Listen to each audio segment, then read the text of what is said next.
Hebrews. This is Prophets of Awakening. This is our Wednesday night advanced Bible study. This is 7th of July, 2021. So what we're gonna do is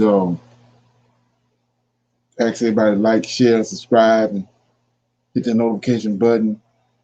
Um, this is a non-Messianic channel, Tanakh and Torah only. I want to say shalom and welcome everybody. We're going to do our moment of silence in regards to our Creator and His Redeemer, the Lord of hosts. And then we're going to do a prayer, a Psalms, and then we're going to do a current events, and then go into the prayer. Okay.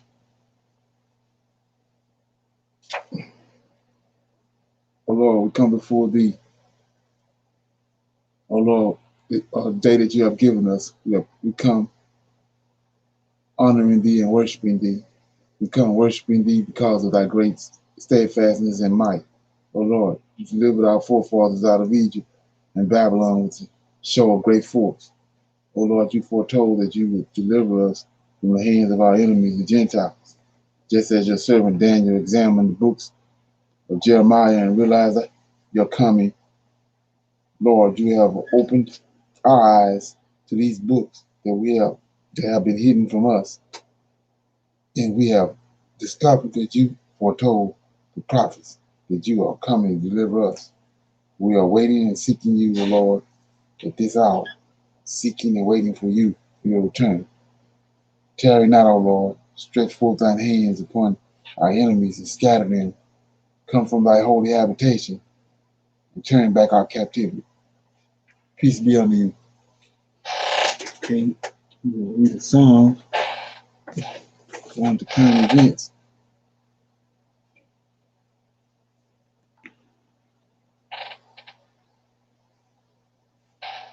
So Psalms 84, says, blessed are they that dwell in Thy house. How admirable are Thy tabernacles, O Lord of hosts. My soul longeth, yea, even fainteth for the courts of the Lord. My heart and my flesh crieth out for Thy living God, for the living God. Yea, sparrows have found a house, and a swallow a nest for herself, where she may lay her young, even Thine altars, O Lord of hosts, my King and my God.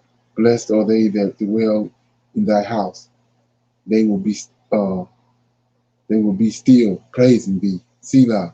Blessed is the man whose strength is in Thee, and whose heart are the ways of them who passing through the valley of Baca make it a well. The rain also filleth the pools. They go from strength to strength. Every one of them in Zion appear before God. O Lord, O Lord God of hosts, hear my prayer. Give ear, O God of Jacob. Selah. Behold, O God, our shield, and look upon the face of Thine anointed. For a day in Thy courts is better than 1,000. And I have rather be a doorkeeper in the house of my God than to dwell in the tents of wickedness. For the Lord God is a sun and shield. The Lord will give grace and glory. No good thing will be withheld from them that walk uprightly. O Lord of hosts, blessed is the man that trusteth in Thee. Excuse me. Okay, I was talking the other day about how they so in behind trying to denigrate the order that the Most High have in place. And this is what I was talking about right here in chapter 8, Psalms 84, verse 8. See that? It says, O Lord God of hosts. they so bent on trying to throw the order off. They got Lord God of hosts all in one thing. It don't even make no sense. See that? Right, yes. That's what I was talking about the other day when I was sending out writing the diary. So it's Yahweh and it's Lord of hosts, because they're trying to denigrate, they're trying to make them out of one. They're trying to not even they took Michael out the picture. So right here they're saying God of hosts, trying to make Yahweh. Anybody that's reading it think that Yahweh is the Lord of hosts. That's why it's saying that. Let me read it again. You know what it's saying? It says 8, O Lord, God of hosts. So what was there was, O Lord of hosts. And so they stuck God in there. Okay? You're gonna see that a lot once you shine light on it. Okay. So we're at current events. Anybody got any current events?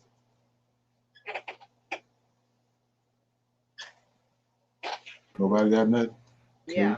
I see where they knocked off the president down in Haiti. Right. That's what I was getting ready to bring up.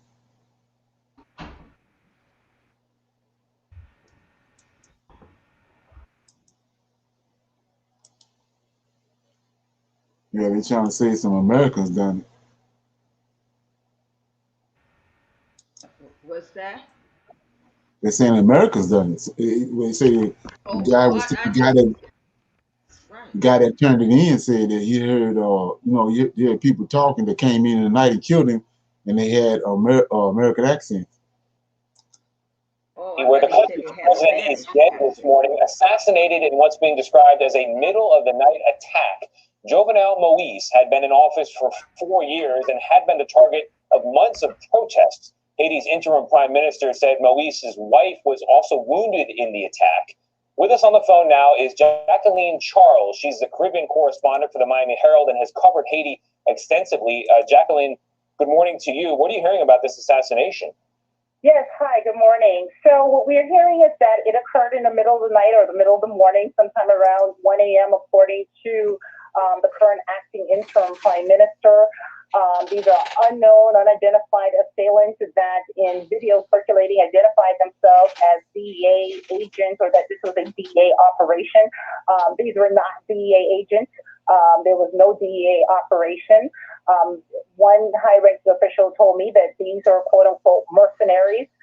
We're still trying to figure out who they were, who hired them, what's the motive behind all of this. And yes, the president was quote-unquote mortally wounded, but he is dead. The statement from the prime minister's office says that some of the unidentified assailants spoke Spanish. Is that credible? And also, what's the backdrop here? What led up to this middle-of-the-night attack? So yes, it is credible. They spoke Spanish and they spoke English with an American accent.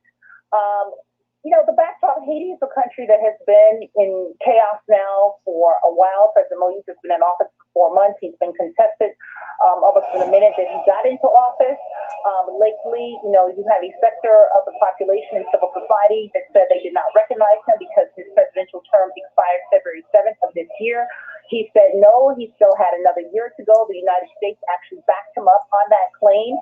At the same time, he was trying to force through a constitutional referendum, and the majority of Haitian legal experts and constitutional experts said that it was illegal. At the same time, he's been getting pressure to hold legislative elections because he's been ruling by decree since January 2020. And in ruling by decree, he made a number of decisions or passed presidential orders, one of which was to create a secret intelligence agency. And he also redefined what would be considered, terrorism, basic acts of protest like burning tires. They decided that was terrorism under these new domestic laws. So this is a president that has faced a lot of controversy in a country where you have a humanitarian crisis, you have an armed gang crisis, alarming spikes in kidnapping. Since June 1st, you've had more than 16,000 Haitians who have been forced out of their homes in poor working-class neighborhoods because of armed clashes with rival gangs. You also have an economic crisis. I mean, it has just been an overall country that's volatile. And today, with the death of the president, I've been told that there is no constitutional legal solution in terms of who should take charge. All right. Well, a dramatic overnight development. Okay. Any comments? Yeah, that's just how they want it. Chaotic and with no directives, like protocol, I should say. No protocol. Who's who's in charge, who's supposed to be in charge. That's just what they want, and then they'll send in their guy, I guess. Right. Yeah, it's something to it. All of a sudden they killed me. They just killed him. They just killed him, one of those presidents of one of the African cities not too long ago. So something going on. They're not agreeing with something they got coming up or whatever. But yeah. So and I was this is like a another one of those things as far as where we at, as far as our sleeping here. It's like a red flag to me. So let me play this. Right. Here we go. Back to Black News Tonight. Before the break, we spoke with artist and visionary Akon. He told us about his plans for a city of the future in Senegal. But now I want to add to the conversation because it seems that not one, but two real-life Wakandas are in the works. Akon City, Uganda, located over 3,000 miles away from the first one, is scheduled to be completed by 2036. Joining me and Akon to talk about this and more is Baker Kabanda. He's an author and an entrepreneur from Uganda's capital, Kampala. Baker, welcome to the show. How eager, first of all, are Africans on the continent to work with Black American investors right now? Well, Africans on the continent are very, very eager and very, very excited to have African Americans come back to the continent. As you may have known, in 2019, Ghana hosted the Year of Return, where they rolled out a red carpet for African Americans to come back on the continent to check it out, see what opportunities are available, reconnect with the motherland. So, in as far as Africa is concerned, we are very, very, very ready. As a matter of fact, it's taken a long time. We've been waiting a long time. So we are very, very ready for African Americans to come back home and invest in the motherland. Wow, Akon, when you hear that, at least when I hear that, it resonates with me because it's exciting to know that Africans would prefer working with African Americans compared to investors from, say, Europe or Asia, for example. Why do you think that is? Well, one of the biggest issues that Africa's had is that, they've always worked with, foreigners, Asians, Europeans, French, Germans, English. But the problem is there's no passion in Africa for them. It's just purely financial, and ultimately after, doing 20, 30, sometimes 50-year contracts in these countries, after they leave nothing behind. The country still is in ruins. It's still actually sometimes even worse than it was before they came in. So there's never been a real advantages with allowing that to happen because people never really benefit from it, and I think that's one of the biggest reasons why, the only one that really haven't been in Africa to invest is African. And there's a last hope for Africa because they are African themselves, so we want them to understand who they are, understand their value, and realize that a lot of things that they're fighting for in America can be handed to them on a silver platter if they just came home. Discover the Cadillac XT6. Okay.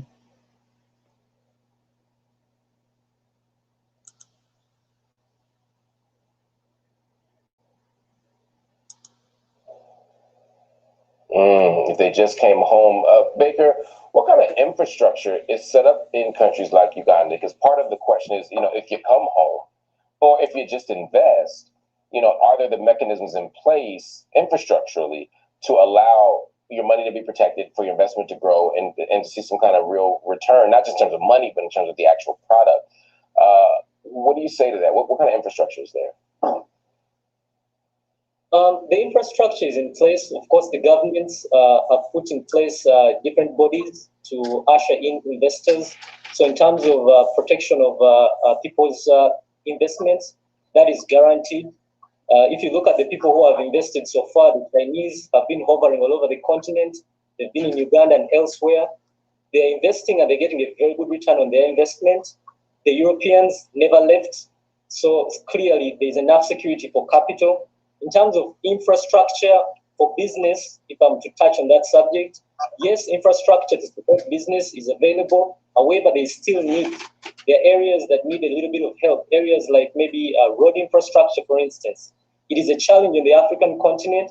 However, the challenge is actually a veiled opportunity, right?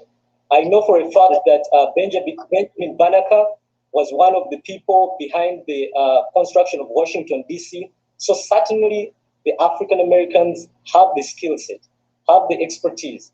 There's absolutely no reason why all these construction contracts that are going on in Africa right now are being given to the Chinese. The African Americans need to show up, bring the expertise on the motherland, and build Wakanda and bring it to life. Akon, why did you feel safe investing your money in Uganda? And I want to preface this question because I don't think that unsafety is a uniquely African thing. Because I don't want people to think, you got to be scared to put your money in Africa. I mean, if you would have invested your money in Greece, you'd have been real out of luck. If you'd invested your money in parts of the United States in the Bush administration, you could have been severely out of luck. So markets are volatile, governments change, sometimes leadership matters. What made you feel safe that you could do it in Uganda?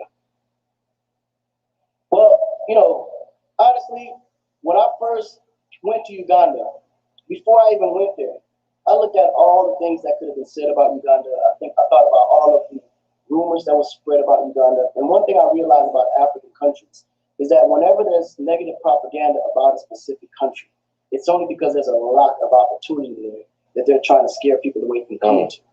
And when I went to Uganda, if I would have been the average person and listened to the rumors and listened to all the negative press that was put out on Uganda from X, which is, mind you, the stuff that was put out was stuff that was out since 40, 50 years ago that they're trying to make current, I would have been out of luck.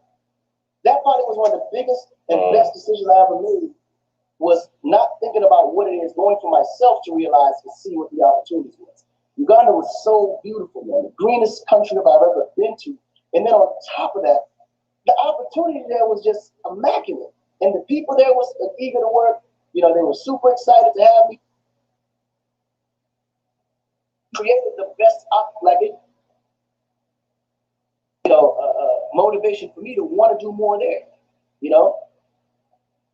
Yeah, that's so important. Baker, before we go, what kind of businesses can you invest in right now in Africa? Let's say a middle-class person who's watching this show, they got a little bit of money to invest, $10,000. We're just going to pick a number. So they got $10,000, they've saved it, they want to invest. What kind of businesses should they be thinking about? Can they be thinking about? Okay, Africa does have a wide range of businesses that people can invest in, all the way from the multi-million-dollar investments like Brother Akon is handling, all the way to the down tiny investments. For example, 60% of the world's remaining arable land is on the African continent. So Africa has a lot of potential in the agriculture sector. Unfortunately, most of the agriculture on the continent, the items that we do cultivate, we export them in a raw form. There is a burning need to add value to these products before they're exported. Switzerland doesn't do cocoa, yet they're the leading manufacturer of chocolate. All their cocoa comes from West Africa. So Uganda and the rest of Africa has a huge potential when it comes to agriculture and adding value. I mean, with $10,000, $20,000, you can start a simple manufacturing plant that can maybe do ketchup from tomatoes, and obviously the demand is massive. Africa, population 3 billion people. You don't even need to look elsewhere for the market for your product. And with the recent ratification of the African Continental Trade Area, actually what that is it has opened up Africa such that different African countries can easily do business with each other. It has lowered the tariff barriers of doing business across different African countries. So if you start up a simple business like maybe a juice manufacturing plant or a ketchup manufacturing plant, you definitely have a wide market that you're dealing with. Aside from that, Yeah, so what's going on with the reason I'm showing you that is that this only going to increase. You can see they trying to get all their ducks in a row, but once they get all their ducks in a row, this thing gonna blow out the water. Everybody gonna leave. Everybody gonna be trying to get over there. Yeah. Any comment?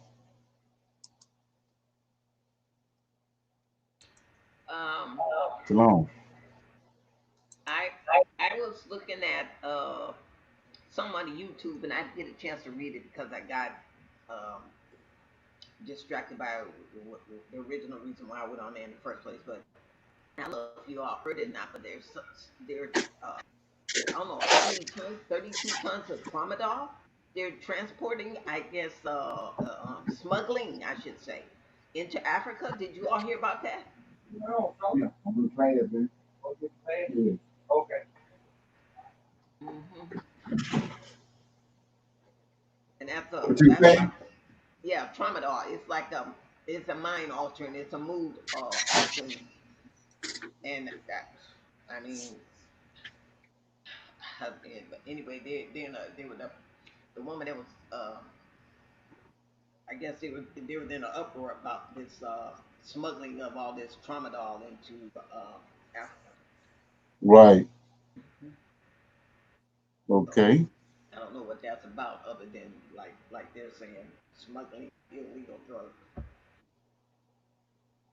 Okay. Yeah. Right. Yeah. I was. I mean, I was showing that right there. Was showing you all of, it's just like I mean, nobody really paying attention to that. But if you go back and look in the past, everything happened like that. It started out wishy-washy, but you can see the direction they're going in. You can already see it. It's like I said, within next year or so, they get all those ducks in a row. It's going to be a mass migration from over here because that's where all the jobs and the resources, and that's where everything going to be at happening. You can see all the cities they build. It's just that they're getting all their ducks in a row. And when the guy was talking, first thing I was thinking about was Dr. Al Connor and ADDI. That's what I was thinking about. But yeah. Anybody else have any comments on that? Okay, so we kind of touched on the Boule the other day. So with that being said, like I said, I tried to lay a foundation on everything that we talk about so everybody get understanding, because it's going to come later in other conversations. You have to have understanding on those things when the conversations come up. So I got a couple of clips on the Boule, and we just let the first one is let me get it up here. You talking about the sororities and fraternities, the Boules for those guys? Yeah, the Black Boule. Yeah, Okay. Yeah, that's the so-called upper elite blacks. If you're upper elite black, you're Boule. Okay.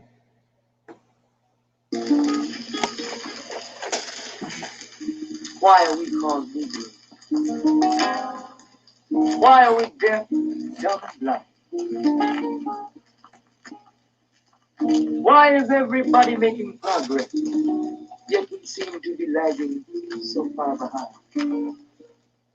Welcome everybody to another episode of the Lance Scurv Show. This is a free flow. This is not something that I'm going to sit here and try to give you the history of. I may drop a few links, but you know how to use Google. You know how to use Google to find out what your celebrities are doing, who they're sleeping with. You know how to use Google to check up on people and be nosy up in their business. So I ask you if you can use Google to actually do the history, okay? This is not something I'm doing as a teaching moment for anybody. This is just an experience thing for me. I just woke up a little while ago, and you can hear it in my voice once again. I had a really good deep sleep for a long, long time. I should have woke up a long time ago, but then again, when you're free from the plantation, you can do those things, you see, and that's what I chose to do. But I woke up today and I said, well, it was requested of me to speak on this, and I can't give the history just like those who are scholars and wrote books and all of this stuff. I'm not even going to try to do that. You know, I'm not going to try to be a pseudo intellectual. I'm just like you, but it was asked of me to speak on the Black Boule. And the Black Boule, as far as I'm concerned, we know those are the gatekeepers. We know those are the ones who are sandwiched between those who are true activists and those who are truly interested in the upliftment of their people, but they are wedged between that white elite power society, and their job is to be deceptive, pseudo progressives for the common man, but they're not. They're there to hold you down. And while we are distracted, like being in the crowd, somebody says, oh my God, look over there. Somebody has a gun. And you look and you're in shock. And the person who says it is so convincing, you look over in that direction. For a few seconds, you're like, what is he talking about? Well, what's in your purse or what's in your pocket, or it's gone, because that was a mere distraction to keep your eyes off of their presence and their dirty work. Let me just tell you how it works, okay? And for the most part, let me just say this first.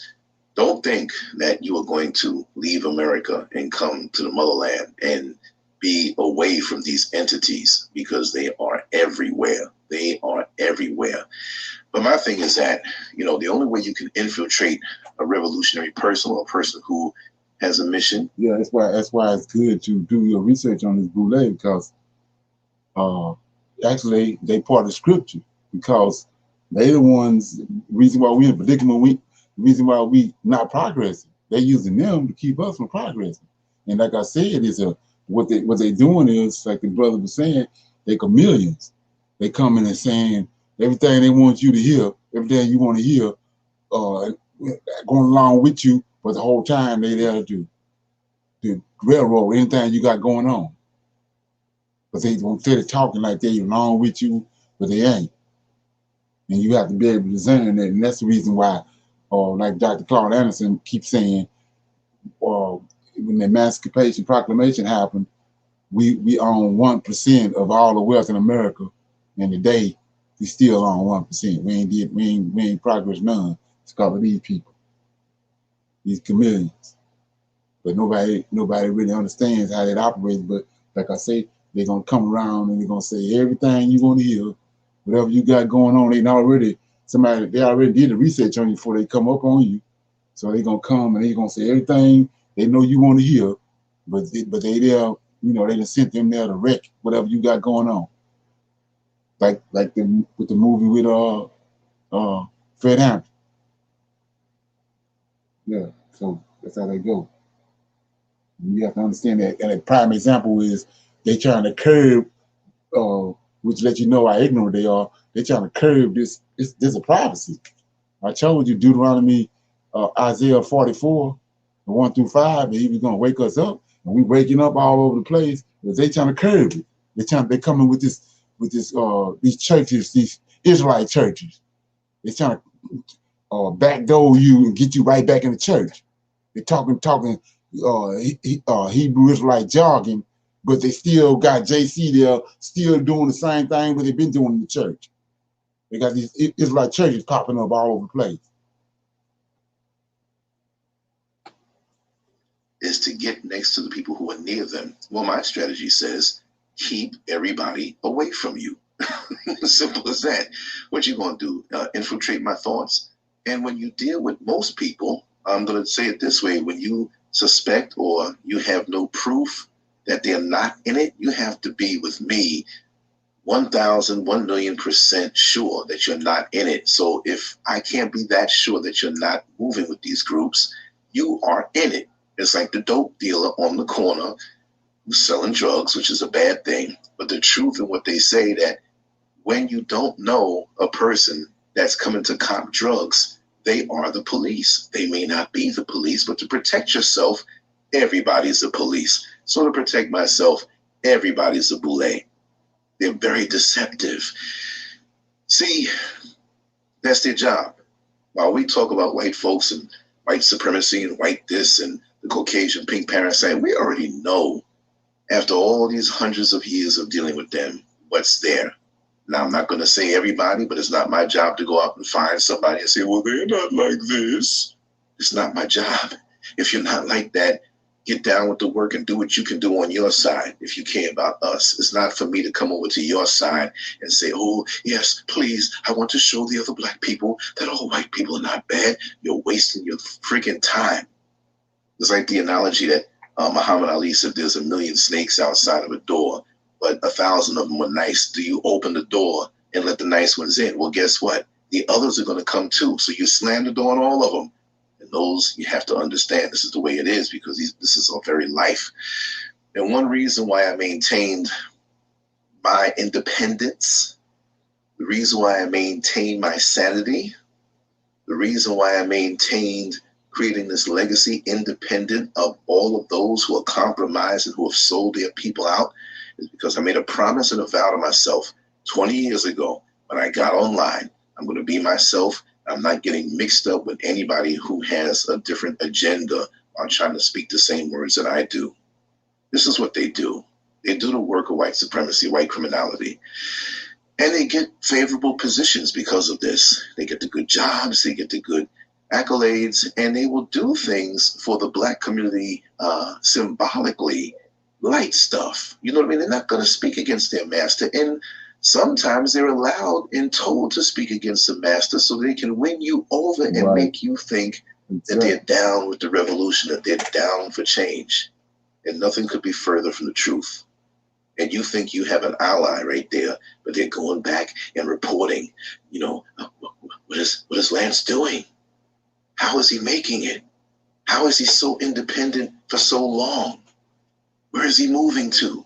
Where is he going to? Well, listen, we're going to give you a plane ticket. We're going to send you out there, and you're going to bring back information. As a matter of fact, we're going to have you go with somebody who he knows and we think he trusts. And you're going to pop up on him and you're going to find out something. No, it doesn't work that way. Everybody is the boule, unless I know who you are. Now, there are people here in the chat room or on YouTube who I've never met, and I already know you're not with that stuff. But I'm telling you the state of mind you have to be in when people are so aggressive to want to find out your business. I had an incident here not too long ago. Somebody flew all the way out here and they were asking all these other people about me. You know. Yeah. Prime example is W.E. Du Bois and Marcus Garvey. That's what they used him. He came in and he turned everything Marcus Garvey was doing upside down. But today he got a museum over in Ghana. And like the guy was just telling you, they snakes. That's how they operate. He came in there. He had the ships and everything. Marcus Garvey had the ships and everything for us to leave. And they came in with W.E. Du Bois and overturned everything. Same thing with King. You know, like I say, you can't handle it, but yeah, they did the same thing with him. Then when he figured out they had played him, it was too late. But they did the same thing with him. They bring these people on the scene with these shirt and ties, and they ain't got no intentions on dealing with us, or they ain't got no intentions on helping us do nothing. They sending them, and they sending them to wreck anything that we got going on.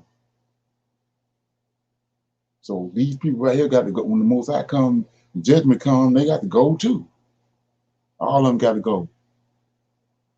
Because they're the reason why we in the predicament we in at the bottom of the food chain. Where Lance lives? Do you know what's his address? You see what I mean?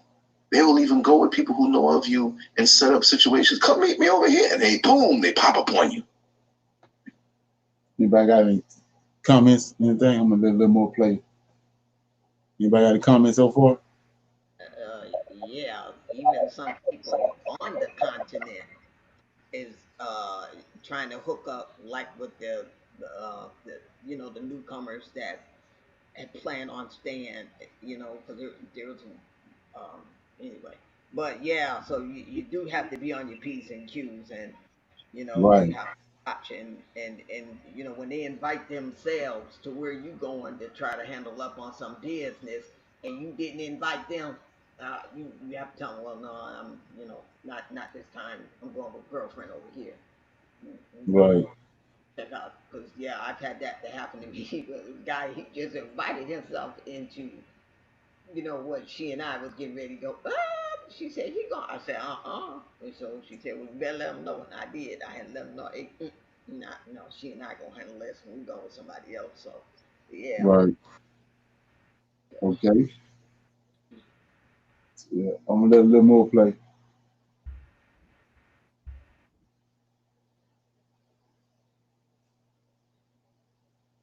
So much snot in it. You know, when you have a bad cold, don't want to get up the bed. Well, here's the good part. We all do it. But they ain't doing me like that. So anyway, I just want to say I thank the Creator for leading me out of Babylon. But Babylon is really all over the planet. Those forces all over the planet. But the Babylon that they have is not going to last forever because more is being revealed. And you can't touch me because all I want is a simple life. I don't want your baubles and rubies and trinkets and your fame, which is fleeting. Come on now. We have YouTube. We look at things from back in the day and we feel good. We feel young again. Like, wow. Remember the time when Michael Jackson, he did the moonwalk on that award show? And man, everybody was talking about the day after. We can go back and look at that. And we can remember where we were when we saw that. We can look at old sports, basketball, boxing. Yeah, when so-and-so knocked so-and-so out, I was here, and there.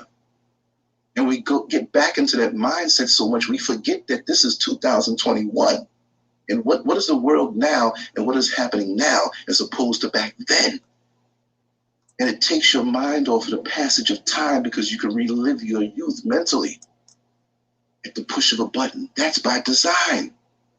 That's why we're walking around with our phones on our hands. We can't let go of them because it's too sweet. But we've given up the present. If you're focusing on the past so much and you're not doing what you need to do in the present, what memories are you creating now that 20 years from now you look back on and say, man, those are some good old days. I was on my phone the whole time looking back 20 years prior to that. What are you building now that's going to last then? That's their goal, to stop the progress of the righteous who truly want to live a righteous life. Righteous not meaning no religious thing. I'm not talking about that. But on a pure level where you want for your sister or brother what you want for yourself. None of this greed where they don't want you to have certain things. See, because they had to do things to get what they got. But if they see you working hard and sacrificing, you get it on your own, they don't like it. Okay. I got another one over here. This guy, it goes in to give you some history on the Boule. And play that, then we go into the class.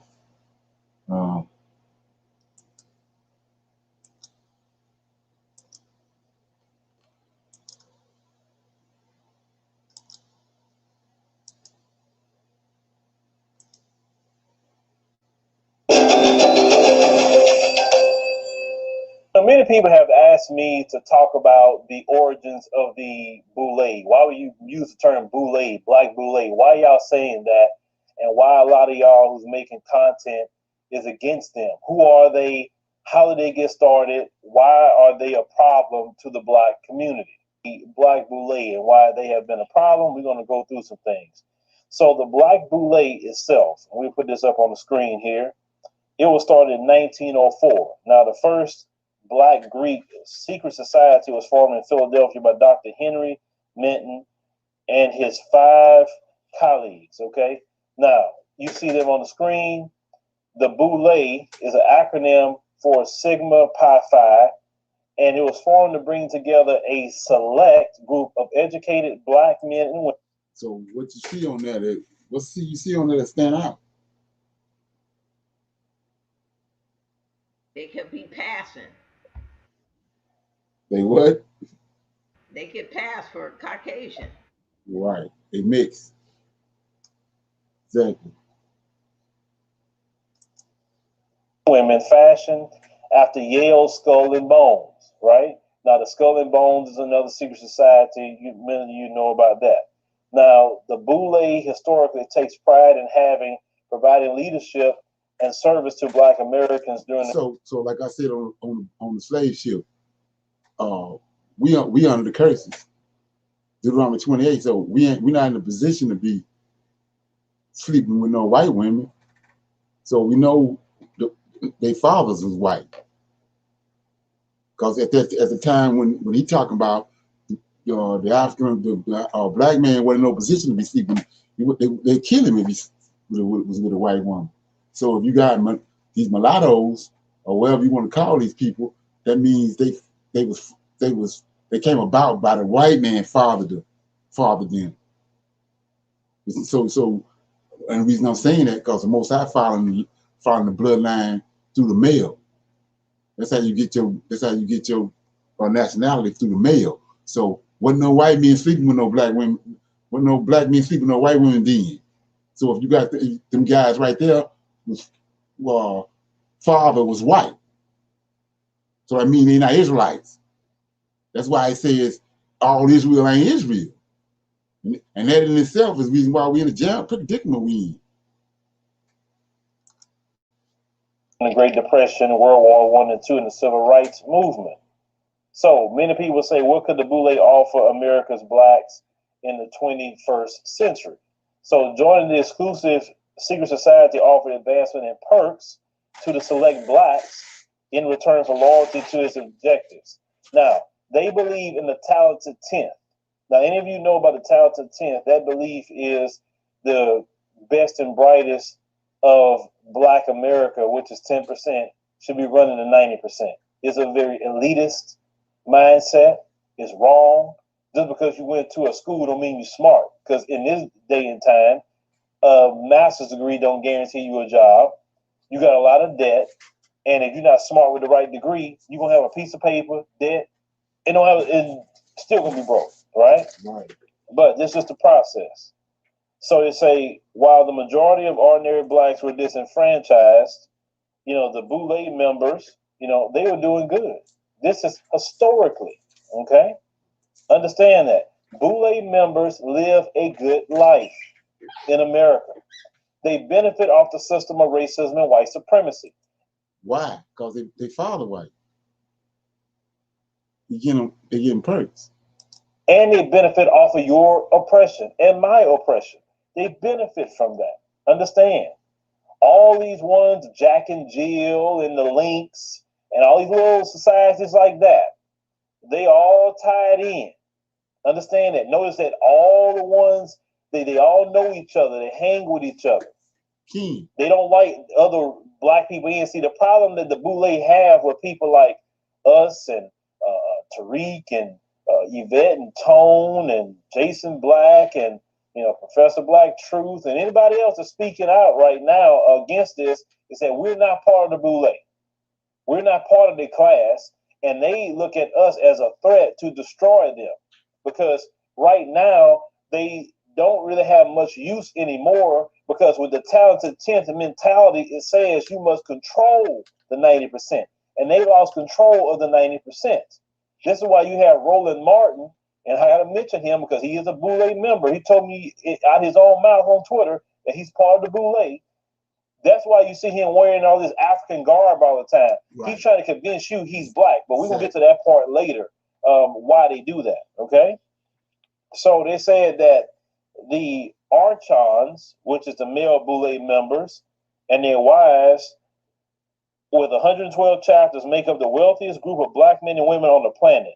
Now, Archon means demon, but yet that's what they want to be a part of. And they like to keep that hidden. They say, but who does the Boule really serve? Well, it don't serve the black community. Now, it serves racism and white supremacy. And as long as the black Boule member conform to the rules, the richest will be in abundance, if not come down the hatchet. And they state that black males also part of the deal. Now, the Masonic Secret Society has a pyramid style like all the rest. You know about the Masons and that situation. They say the lower ranks are kept from knowing what the upper ranks know. Now, the early 20th century was a period of reconstruction. We put this up on the screen, and you can see this is the Boule members, right? But I want you to notice on the screen you have 2 white people, and they're supposed to be part of the Black Boule. That's intentional why they're on there. Now, Marcus Garvey, the great Marcus Garvey, the greatest of all time, the father of modern and past Pan-Africanism. He laid down the blueprint, okay? So he had his Back to Africa movement, and it was in full swing. And Garvey represented genuine Black leadership. In other words, Marcus Garvey represented that 90%. Exactly. He represented the streets. Right. He represented the grassroots. Now, W.E.B. Du Bois, the founding member of the New York chapter of the Boule. Take a good look at that. See that? You know, like I say, look at it. Look at the person. His father white. The Most High already told us that. And then, like I said, they brought all them people over here that was, when those women was raped on the boat. They brought them over here. They gave them to us. Put them in there with us. Then they started sleeping with marrying Black women too, and getting kids. And but it started the DNA coming from the Caucasian. You know, I'm saying I ain't trying to ruffle no feathers, but we got to go by what the Most High told us. He stated that the Boule was created to keep the Black professional away from Marcus Garvey. See, understand. Any person that's trying to take Black people out of racism, white supremacy, and the freedom, that is a threat to the Black Boule. Understand that. The Joy Reids, and now I'm not saying she's in the Black Boule, but usually when you see the professionals, they clicked in somewhere with it, right?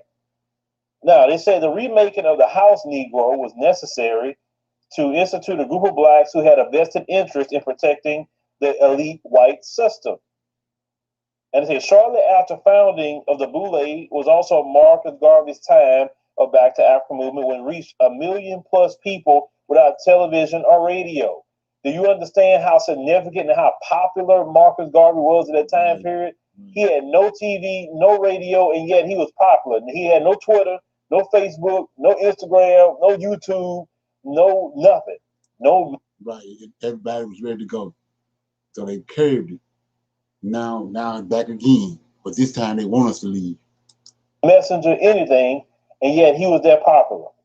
Now, Du Bois emphasized, according to Steve Copley, the importance to steal the Black professional away from Garvey, because an Afrocentric organization that articulated and captured the Black professional would give white people no safe haven in the Black community. So the Boule, the remaking of the House Negro, was necessary to build up a group of Negroes who had an investment in protecting the white system and produced by whites having stole this land. This is post-Reconstruction. Now, taking away the articulate Negro, now designed to replace them with organized institutions to keep them away from self-improvement. So we find in the same period as the founding of the Boule, the founding of the 4 male Alpha Phi Alpha, Kappa Alpha Psi, Omega Psi Phi, and Phi Beta Sigma, and the 4 female Alpha Kappa Alpha, Delta Sigma Theta, Zeta Phi Beta, and Sigma Gamma Rho, college-based fraternities and sororities. We also find them at the NAACP and Urban League. Now, I know some people on this page. So let's look at that, because I mean, you know, so like I was saying before, they've been brainwashed. So you go to their seminaries. First of all, the Most High told us, don't deal with their knowledge. So you go get a degree from they schools. That's their knowledge. You get a degree from them, bro. What do it entail? It entails JC. It entails that you're not thinking like no Hebrew, because you didn't went to the highest ranks in their system to get a degree, so you're thinking like them. See what I'm saying? So, and then, like I say, them the first person they're gonna be the first one bust the door out in the church house on Sunday, in there running behind JC, because you done been brainwashed. And so they ain't trying to. It goes back to the story when when Moses and them came out on the Ten Commandments, Moses came out of Egypt and brought the people. They saw all that Lord of hosts had done and delivered them. And then Moses had to go up on Mount Sinai for 10. Now they ain't say nothing long as Moses was there. But as soon as Moses went up on Mount Sinai, where you had a bunch of people that had left, they was in good positions in Egypt when they came out. But they couldn't stay. They couldn't stay there. But they came out. So as soon as Moses went up on Mount Sinai for them 40 days, they the ones came out and told the people to make the calf. That's the God that was in Egypt. Ain't no different today. Them the people that's on the front row in the church, on the pews. Them the ones, the educated ones. That's the ones on the front row. That's the ones keeping it going. Them the people I'm telling you about now. They flipping it around, trying to make Hebrew Christianity, trying to keep you in the church. Same people. They ain't gonna get no wake up call and find out that JC ain't know who he is. They sold all the way out. Totally indoctrinated. May be part of that organization. And you may say, man, I'm not no boule. I just joined the fraternity. I'm not part of any of that. You may not be part of the boule. You may not be. Not to say that you are, but I'm telling you what was created, why it was created, and why all these fraternities have ties to the boule. Not to say that you are. You may be in it. You may not be tied in like that. You may not be willing to do the things that they're willing to do to sell out black people to be in it. They've been chosen. So I don't want to just indict everybody just in case you in a fraternity, because some of y'all in these fraternities, y'all get real, bothered. Like you talk about your kids when you mention the fraternities. I'm just saying.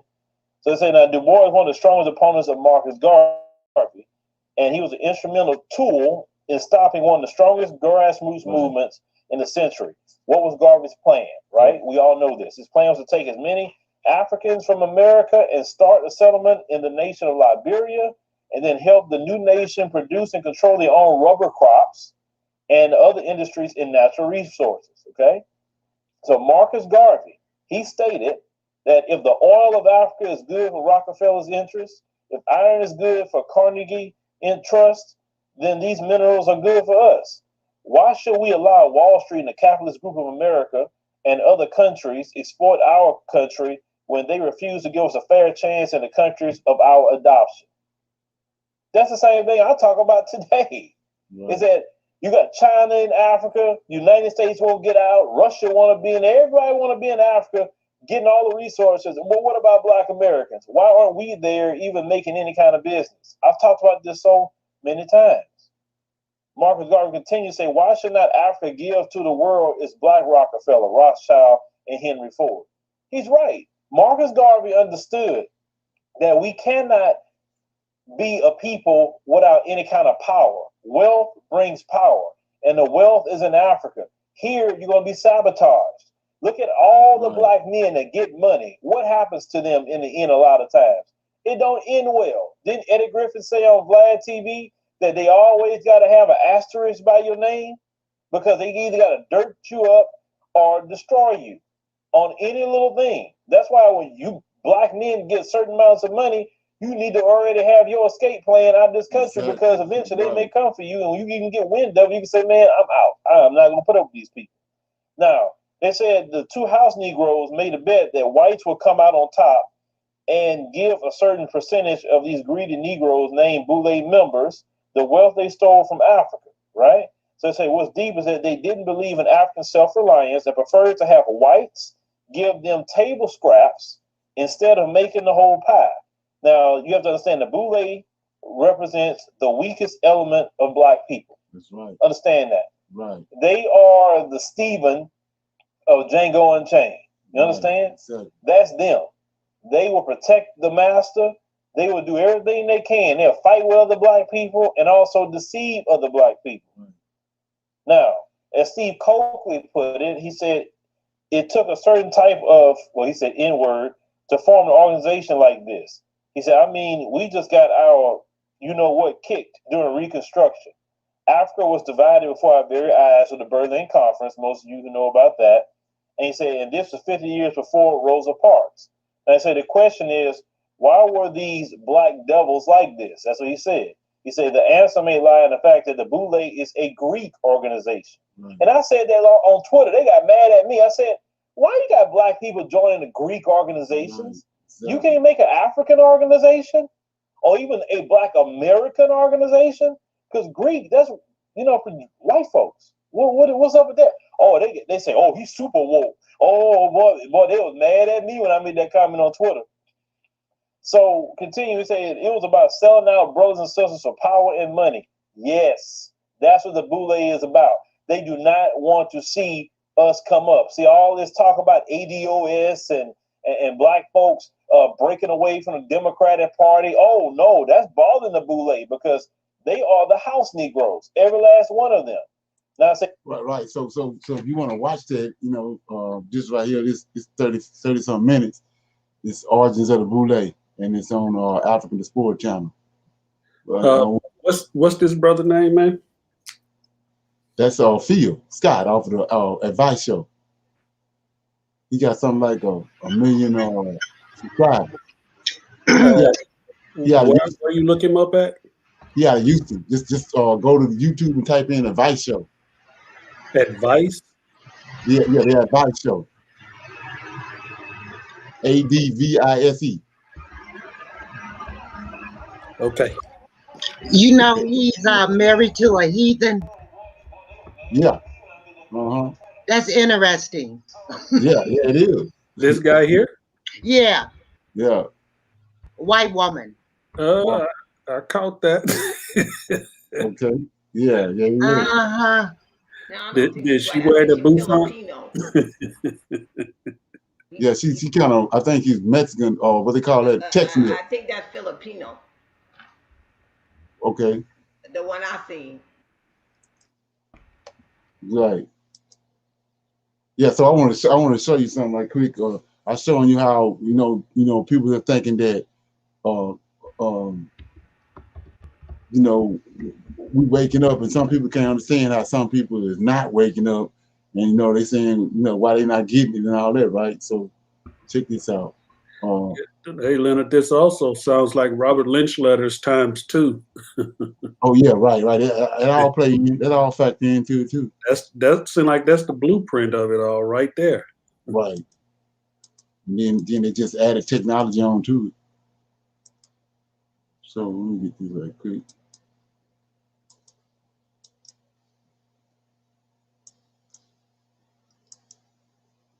Okay. So see right here, it's no different. I was showing you on the slave ship, they raped, the black men ain't no power to be sleeping on women because they had them under subjugation. So they were sleeping with the black women on the boat, and they came over here, and he had the mulatto. But the father, the white man, the seed came from him. Well, the sign showed in Europe, same thing. See, he got the woolly hair in there, red hair, but he got African because it's Esau. He can't intermingle with the African people and with the Israelites. So same thing on this side of the continent that was over here. See, they go mulatto right here. But the father, the white man, the father, they're Edomites. No matter how they looking, they're still Edomites. You see, and then this is what you ended up getting. Okay, like right here. See that? They start talking about Queen Isabella and all that. See, they're mulattoes, right? And then later on, like the woman that's over there, that's the queen right now, you know, morphed into this. See, they morphed into that. So the whole time, no matter cause they mulatto, they you can't give them to Israel and say they Israelites because the Most High say follow the Father. And right here, see that? See that? We looking at evolution in process right here. See that? Mulatto got red hair, got African features on it, and they over in Europe. And they came over here with the same thing over here. That's all it is when you talking to somebody and telling them it's 2021, 400 years up, and you talking to them about JC ain't this and they ain't getting it. It's because of this right here. It ain't hard to figure out. In the end, you know, it's like a gazelle. You know what I'm saying? You go catch you a gazelle and it's a lion out there and you throw it out there to him. He don't want to eat no gazelle. Something wrong with him. Come on, that's choice meat for a lion, a gazelle, and then he ain't got to run him down. You done went and caught it for him, and he don't want it. Something wrong with him. The same thing with this. You break that, you breaking this down and showing them JC and doing it in the scriptures, and it don't phase them. They don't care. Something wrong, and that's the problem. Chase that lineage back. That's how they go. You can't fumble with it, like I was saying before with the if an angel come down, sleep with a woman, you're gonna get a giant. So you can nickname it how you want. You can say the angel overshadowed Mary all you want. Same thing.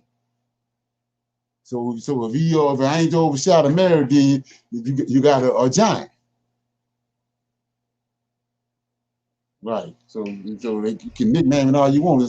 You ain't gonna give it one result. The Most High told us what the result is in Genesis chapter 6. Right.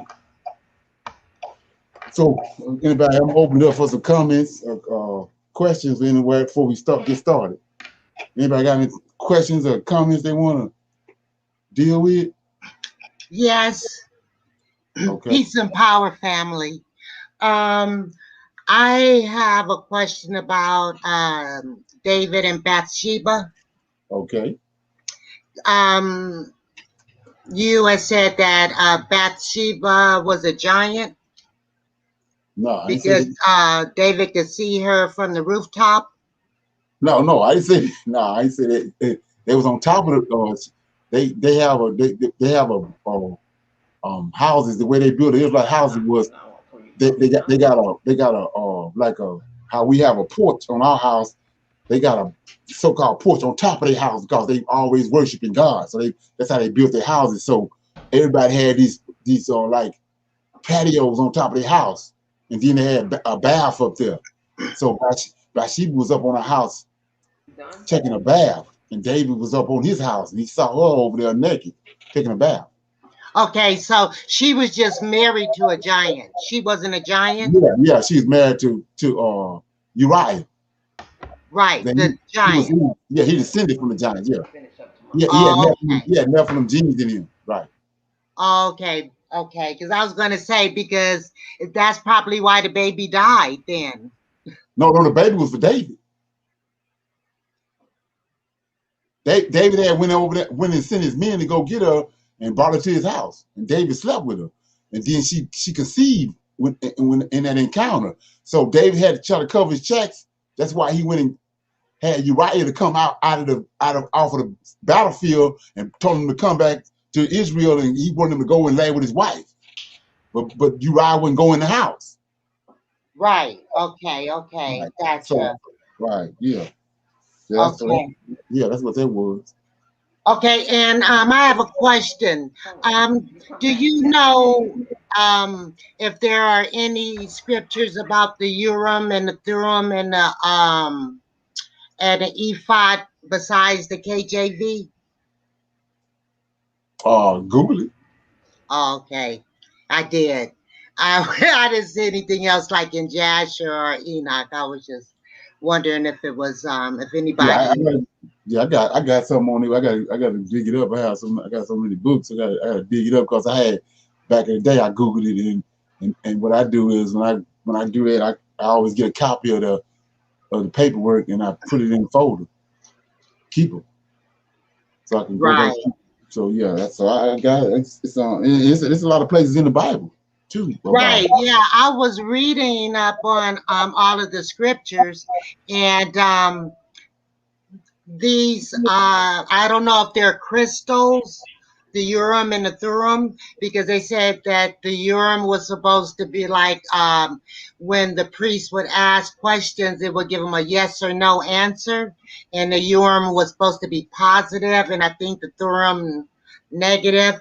And so anyway, I would just wanted to find out some more information on that because I think that's fascinating. Right. What it is I was telling you the ephod. The ephod is a garment that they wear over they they put on. It's like a tight garment they put on before they put their priestly robe on, and it has pockets on it up here at the top where their chest is, and they put one of those stones on one side and the other stone on the other side, and the breastplate goes over there. So it's some kind of magnetism thing going on because they reacting to the 10 stones that's on the breastplate. And so whatever person is, whatever tribe is sinning, that stone would light up. But that only happens, is all this tied to the Lord of hosts. Right. It's all of it operating off of him because it's only when he in the Holy of Holies is when they work. Okay. You know what I'm saying? Yeah. So right. Yeah. Yeah, because sometimes I know when King David, he would go and he would ask, I think the ephod, if he should go to battle, and then the Lord of hosts would speak to him. Right. That was the same thing. Right. Yeah. Okay. Same thing. Okay. And last thing, comment, 2 Samuel 6:2. Did you read that? I thought that was so cool. 2 Samuel. 6:2. Okay. Okay, let me get it.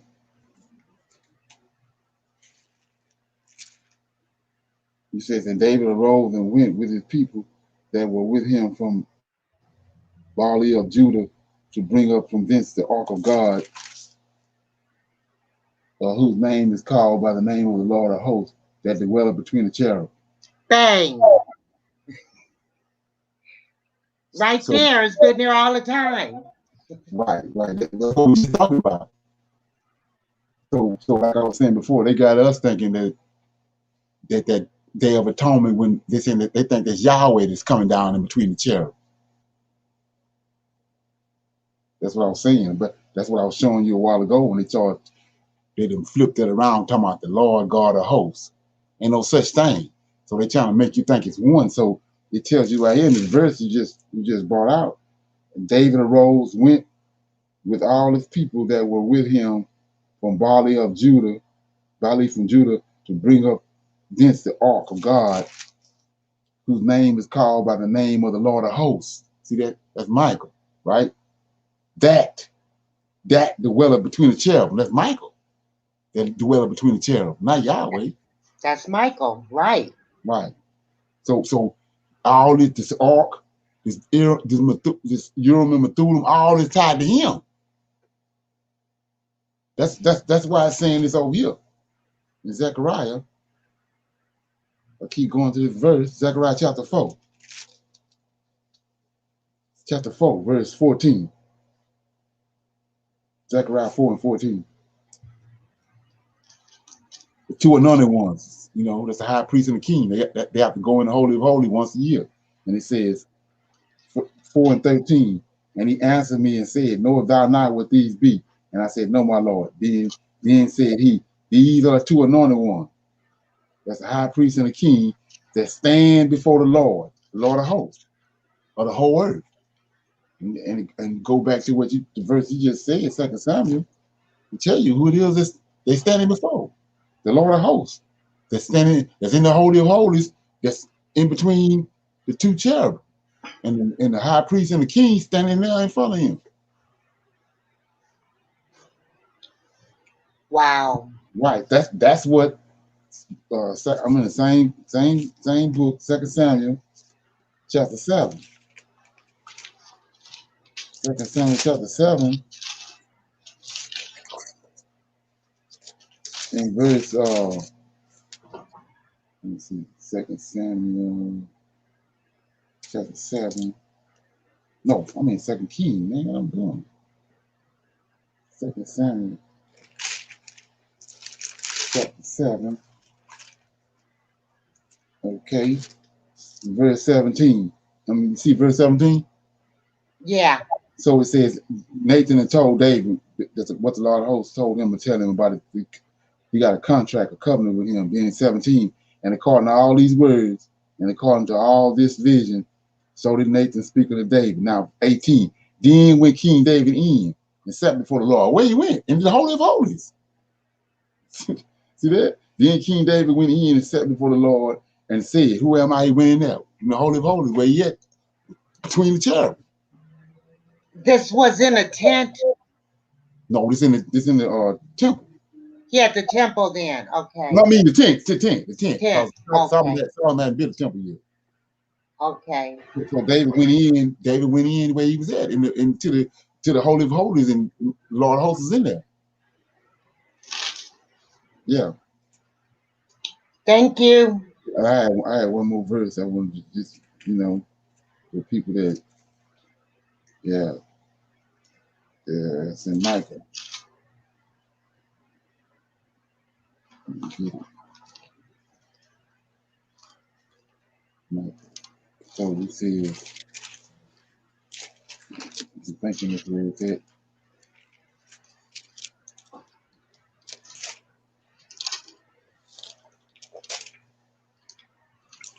Let me see. It's in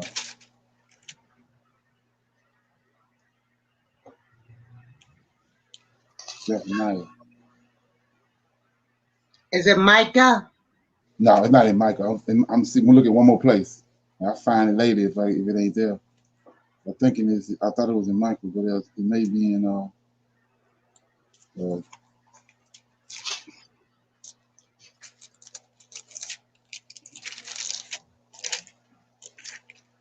Zephaniah. Let me find it.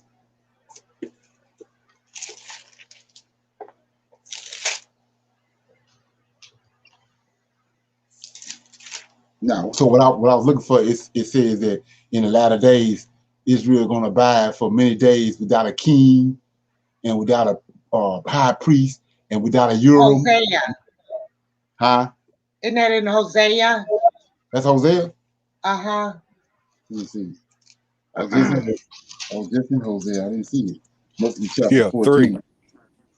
Yeah, 3? chapter 3. Hosea 3? Chapter 3. Uh-huh. Yeah. 3 and 4 and 5. Yeah, right. There it is. Yeah, it says, and I said unto her, thou shalt abide for many days, and thou shalt not play the harlot, and thou shalt not be for another man, so will I also be for thee. For the children of Israel shall abide many days without a king, a prince, and without a sacrifice, and without an image, and without the ephod. See that? That's the ephod. And the Urim and Thummim go inside the ephod. So it says 5, and afterwards shall the children of Israel return and seek the Lord their God and David their king, and shall fear the Lord and his goodness in the latter days. What's the teraphim? You know? You got Urim and Thummim. This and without a teraphim. That's tied to the those two stones. Okay. Right. And when you write and divide that, the ephod is tied to the Urim and Thummim. So right. Because you can't wear the two stones without that ephod on. Okay. Yeah. These stones don't exist today, or where they're just something natural stones from Africa itself, or how these stones? No. It's like I was saying. What a lot of people don't understand about these angels is they scientists. You know what I'm saying? They scientists. That's the reason why the earth and the predicament in those 200 that came down gave those women and gave humans knowledge they ain't supposed to have. It's like he was saying about he got angels storehouses of snow. You got storehouses of rain. These angels, you got angels that's all they deal with is rain. Well, they know the molecular makeup the backside of all that. So they ain't got no business down here on the earth telling nobody nothing about it. So they signed it, so they know how to. That's just like the pyramids. The pyramids ain't nothing but a energy. Ain't nothing but a what do you call that? I can't think of what's that, Chernobyl? A nuclear power plant. Yeah, that's all. That's all a pyramid is. They know how to put these different metals together, and they send off, or they make electricity, or they make power. So that's all those rocks was. The rocks, along with the stones that they had, along with the breastplate, and the Lord of Hosts being there, was making all that work. Let me ask you a quick question. And the melanin probably play a role in it too. Let me ask you a quick question. Since you're talking about the angels and their roles, did you read the Legend of the Jews, that series? Yeah, I got the books. Okay. What I've in two, where he was talking about on the fourth day when the Most High was separating the waters for the lands, and the angel who ran the lands, the waters, refused to reside the waters. Right. And he was killed instantly. Right. Wait. You got when you're dealing with that. When you're dealing with Jews, right? Jews, that's the Edomites, right? Yeah, that's what I'm wondering. Okay, yeah. Jews are Edomites. Judah and Jews are two different, totally different people. Those Jews are the people that stole the land of Israel. Those Edomites that was in the land, I told you, from 143 BC to 70 AD. Them Jews. So this is their writings. Right, but this is the point I'm making. So they was in Babylon and in Persia. They tried to kill the Israelites, right? With Haman. Right. So then when the ARs turned, Esther got him, exposed him, and they had him hanged, and then them Edomites fled and went to Greece. They had to leave Babylon and Persia because they got exposed. The edict was turned on them, so they fled. Mm-hmm. So, but they was in Babylon. So you ever heard of Kabbalah? Heard of what? Kabbalah. Kabbalah, yeah. Yeah, that's what you read. Mm-hmm. The Kabbalah, that tree of life, all them circles on and all that. That's what they're saying the tree of life is. Mm-hmm. So you have to understand that's what they're doing. They even like I was telling you about when you go to Genesis, Ezekiel 37, and they're telling you that those are metaphors, assemblies, and all that. Now that's how them people work. That's how they work. That's why we could never understand it, because they ain't how to operate. Most ain't operating no symbology. He ain't go down and act like he gonna cause hell and hailstones and fire to fall down on the Egyptians. He actually made hell fall on, and fire came down on the Egyptians. He ain't act like he gonna do it. He done it. So those books are their twist. Yeah, they say twist. They just Kabbalism. You gotta do your research on Kabbalah.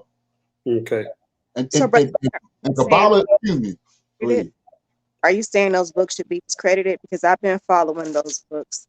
So are you saying that with every like what two things are you saying? Are you saying that the books are discredited, or are you saying no? Ain't the thing about it is ain't no book is discredited. It's just that it's having an understanding on both sides, and then when you read it, you can write a divide. How to deal with it, what's going on with it. You can cut through the chase. Because like I was saying before, and like I don't know if people it's registered or not, but we got books, right? We know now we got all kind of books, right? Yes, I got a lot. It's something wrong if you think 66 books are all that we had, all the writing our forefathers did. So Israel, when the Most High looked down from heaven, he see Israel as one man. But we know that he had multiplied them, millions and millions of them, right? Right. Okay, so but when he see them, he see Jacob. They all came from Jacob's loins, from them 12 boys. So just like it's a bunch of Israelites, it was a bunch of books. So the books were scattered, just like the Israelites were scattered. Mm-hmm. when you sit there talking about you got a collection of all the books you need, these 66 books, something wrong with you.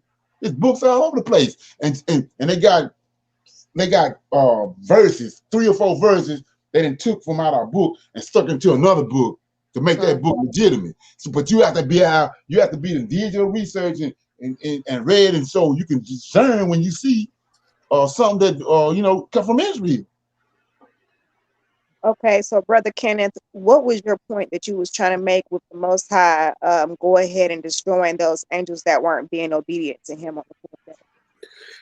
It was just the joy of the reading when what we was talking about that brought that what Leonard was talking about brought that to my attention. But that's what came to mind when I read last night. And of course, we all know anything written in English, especially with biblical principles or just straight up Torah, it's going to be a twist. Right. Unless you get the original manuscript, it's going to be a twist. So it came to mind. That's all. It was just how you just talking and stuff just pop up in your head. Right. Yeah. So I'll give you an example of something. It's simple, but maybe somebody have to shine a light on it. So it says that in the New Testament, when Jesus went into the synagogue, and then he read that verse, and he told them this day this scripture was fulfilled, right? Yep. So what stick out? Everything I just said. What did I say something that ring a bell when I was just talking? It said Jesus went in a synagogue. You hear me? Synagogue. The synagogue of Satan. It's right there. It's right there in the New Testament. Mm-hmm. Come on. See right. That's what I'm talking about. That's what I'm saying. Think about it like a Hebrew. But they weren't prepared for this. They weren't prepared for the people that the Most High raising up now, because they was on some others. They got over on those people then, but they're not prepared for the people that he's raising up now, because you get your own self away. It's like don't dwell in no synagogue. So he already telling you the people that was there right there. The Edomites there. Well, actually, Leonard, you know that only the Most High and Michael have the secrets. There's nothing else that they created have the secrets. They have to play their hand in some form of fashion. They have to let you know what they're doing and how they're doing it. They cannot hold secrets. Right. And another one. He says in the New Testament, he says when he talking to the Pharisees and the Sadducees, and they said that we be of Abraham's, Abraham our father too, but we never been in bondage under no man. They don't ring no bell. They can't be Israelites. Right, because they just came out of Egypt. The Israelites just come out of Egypt in bondage. And this guy that's talking to JC said, we ain't never been under bondage under no man. So who that tell you that is? That's Esau. Yep, up in Israel right now, they've never been in kind of bondage and never rode on a ship and put into slavery. Exactly. So in fact, they loan banks money. Right. Yeah. So this let you know right there. And so what it is it was a plot and a scheme that then ran its course. That's what happened, because the people that the Most High knowledge and the internet and the Most High pouring the Spirit out on us, that ain't working no more. Those lies and deception that ran their course, they fall into the ground. So, Brother Leonard, when it talks the scripture that says that we should get precept upon precept, here a little, there a little, that probably means all these different books too, right? Exactly, right. Yahweh's word. Yeah. The precepts are Yahweh's, the holy word, the word that the prophets wrote down. And that rose back into the legend of the Jews, Miss Elena. It rose back into the here, there, a little, here, there. I can't say that. Say it again, sister. Yeah, a little. Precept upon precept, here a little, there a little. Yes, Right. and that's what we would have to take out of Legend of the Jews Right. and King James. Right. Throw away the NIV. Right. Throw that away. Oh yeah, you definitely don't need to do it with NIV. I Yeah. got And to because Eliana, the ma'am. book that you were reading, Adam and Eve, because there Right. was so much information that Eliana was telling me about in there, where Satan kept just coming and Right. you know, tempting Adam and Eve. Right. Yes, absolutely. The book of Adam and Eve got a lot of Right. dropping. So pertains to the boule, like you were speaking of earlier, because Right. Aqua Renana like to watch certain movies. She be on the movie sometimes, man. And she Right. done had me watch this movie called Eyes Wide Shut or something like that. Right. Oh my God. Yeah. But Exactly. the movie, What's the name of the movie again? I'm sorry. oof, I don't even want to tell you, but Eyes Wide Shut.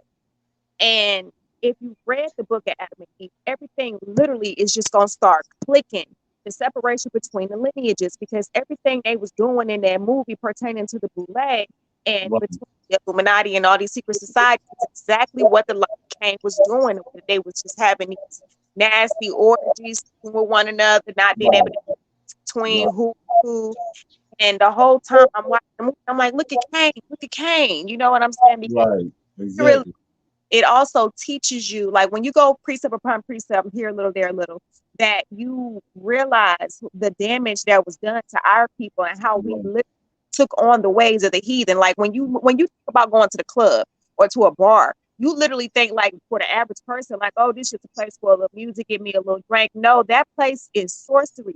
And it's a place that was just like Cain. It's the place where the angels fell. They got you drinking and stuff, where they can pour terrible music into you to start making you have lustful feelings, want to get violent, all of these things. And it's like, we really should have stayed away from them, like how he had Adam and his descendants upon the cave of treasures, because they start mixing with the line of Cain until Jared, right at Jared's end, right before he died, is when they mixing, you know, because we was kept so separate, and we definitely kept separate for a complete reason. So when you look at our people today who are lost, like you said, you know, you can tell them about JC, they just don't want to hear it, and you got to wonder what's in the bloodline when they just like, you know, these wicked people is really because of the mixing. And this is my question I wanted to ask y'all, to whoever could, you know, answer it to me, because it just came up, like, what is the difference you think between like the chosen and then the elect? Like, what do you think is the difference? Because sometimes I find myself just here, like, you know, I've studied under multiple teachers who, you know, call themselves more raised, who have buildings with people up underneath them, and you know, I've learned a lot from them. But at the same time, not trying to be funny or nothing, I don't think that they could handle the information that we're talking about. And like, they can't handle it. Yep, because sometimes, you know, you can get around people who might have some people who can teach you things but don't want to hear information from other truths and stuff or other opinions. And once you go against what their narrative is, they kind of like shut you down or try to make you feel small, or that you don't know what you're talking about, you know. So most times as I'm filling out you guys, I like to stay quiet because I have my opinions on a lot of things. But, you know, at the same time, your cup got to be empty and things like that. But I'm just saying, I just wanted to know what y'all think the difference is between the chosen and then the elect. Right. Yeah, well, so it's the same thing. Let me show what I'm talking about. Ken, you want to deal with that? You can follow up behind me, because I'm just kind of like go off just like what I think it is. Chosen are people such as ourselves, because we were predestined long before we were born. So we are already here right now where he wants us to be. And I think our elect are the ones who are awake and very aware and have more discernment and able to pass that on to people and rightly divide it with clarity, so we can understand and grow and mature. There we go. Mm-hmm. Like the guy with I think his last name is Johnson. I think not don't let it go to your head, brother. I'm gonna be watching you now. Okay. These are type people who are elect because they have a much better clarity of the Bible than we do, and right divided better than we do. And not everybody can do that. And those people that you the God put that question on your heart to ask them, just gave you clarity as to who they are or not. Right. That makes sense? Yeah. Yeah, it definitely makes sense. And it, to me, it just feels like when you studying under certain people who don't have that discernment but feel like they have that discernment, they mislead the people, it's very dangerous. You have some people who don't believe that you should keep all the laws. You have some people who believe you should keep all the laws. And at the same time, I just, wanted to know what you guys' opinion was, because to be here woke in these years, even at my age, I'm just completely shocked, and I feel, blessed by the Creator to even have the mindset to want to study and understand, because this whole history is so beautiful to me. And loving Yahweh and His Redeemer, Lord of Hosts, has been like the most significant and most amazing experience and change in my life that I've ever experienced, and I wouldn't trade it in for the world. Now I'm gonna tell you something. I've been telling my 21-year-old daughter since she was 7 years old. I told her at 7, you see me at my age, you see people at my age and older. Just because we're adults, don't make us right. And the worst thing you can do is let incorrect adult affect how you live your life. And that's one of the devil's most powerful tools, because you're going to start seeing the most backwards, bonehead people trying to teach you something. And it's designed to put you at the fork in the road, and you're going to end up going the wrong direction if you let that consume you. So each time you see or hear something like those people, not all adults are meant to be right, and not all adults are right. I'm done. I'm going mute. Okay. Yeah. Isaiah 42. 42 and 1.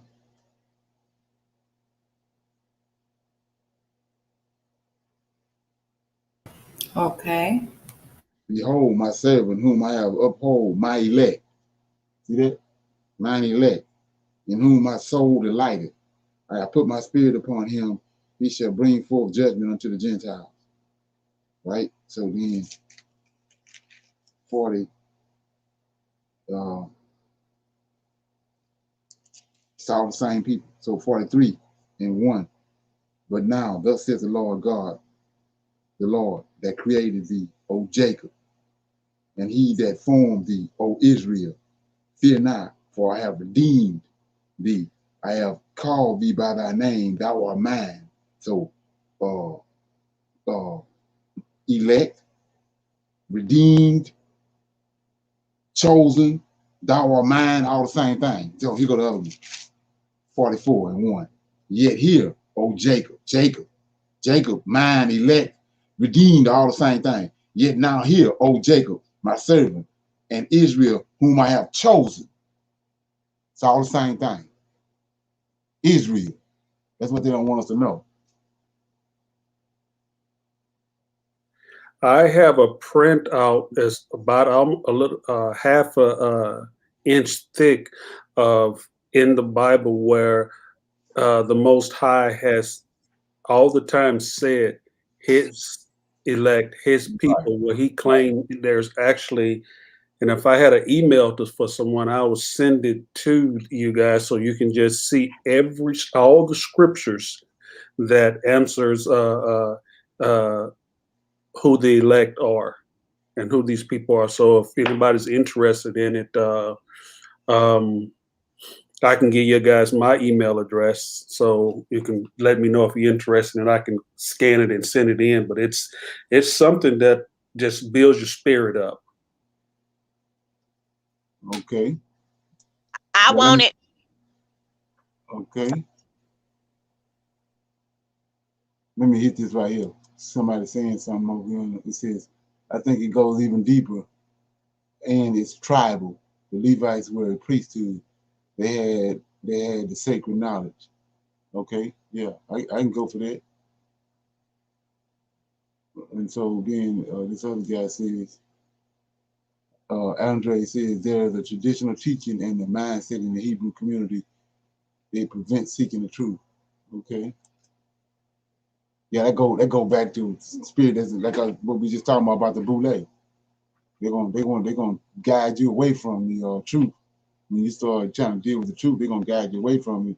But this type of information that's coming out now, they can't even handle it because they've been programmed. They didn't went to seminary and got the information what they mind said. So when this stuff start coming out, they can't even handle it. They don't even know how to deal with it. So that's what that is. Right. So it said something else. I was gonna comment on it, but I forgot. Okay. Anybody else got anything?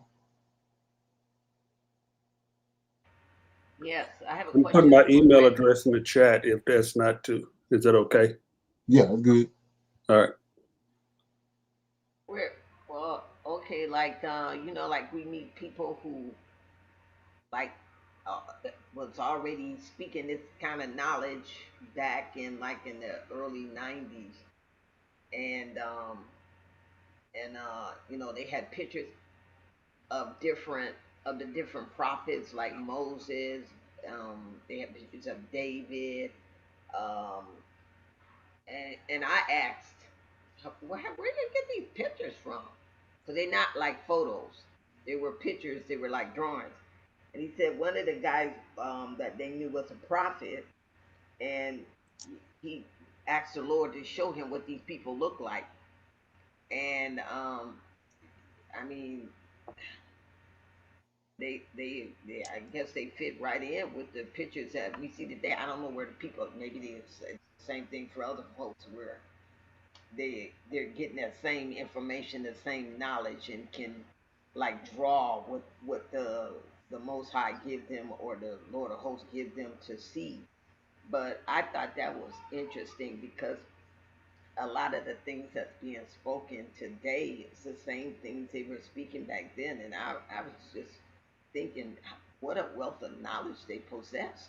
I mean, there's a lot of people, I guess, our folks that have passed away that felt in their heart of hearts that we're Israel, so Oh, right. it's so interesting, so interesting.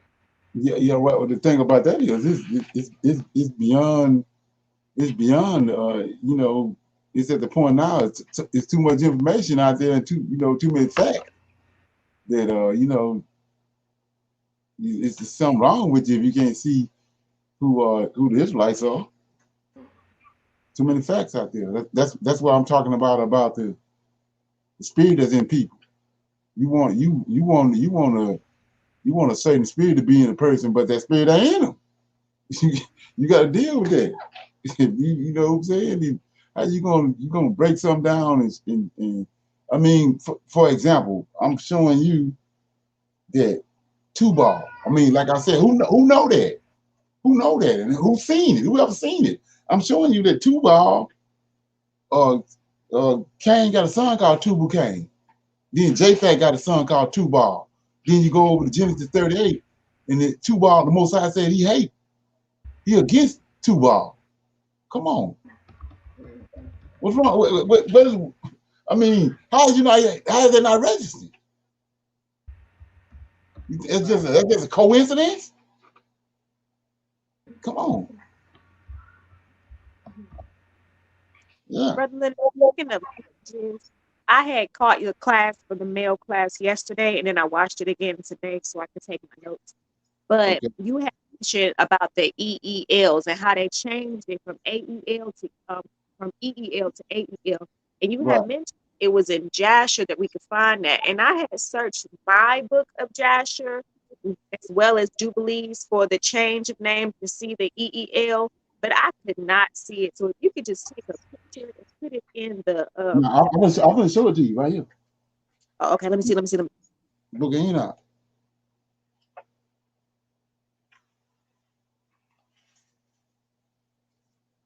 And like I was saying before, it's a wash. They done did so much to this book, you know, and it don't. A lot of it don't come up until somebody asks a question about it. Then I go into it. But let me get it. I think it's this the book I showed y'all the other day. Let me see if I can find it in my black book too.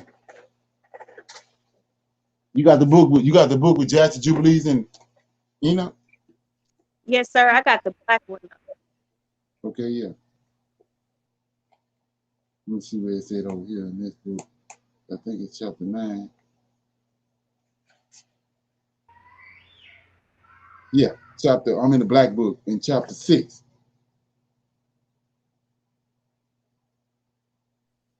You got Chapter. No, Enoch chapter 6.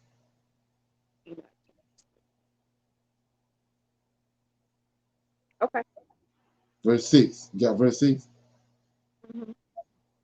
So it says, and they were in all 200 who descended in the day of the Jared on the summit of Mount Hermon, and they called it Mount Hermon because they had sworn and bound themselves by mutual implication upon it. And these are the names of the leaders. And they got those different names. See that R? See the one Ramiel, 2 E's. See that? Mm-hmm. Then you go down, Equiel, right? Because they didn't. What they did was they denigrated this. All them. That signified that 2 L signified they were wicked as hell. Mm-hmm. So they sold it off. But that's what it is. So then you got each one of these 200 got a house, and that it just like, let me show you something else. And you know, once the light shine on it, you see it. So I'm in Jeremiah. Okay, hold on. All right, I'm there. Jeremiah what? Let me get it right quick.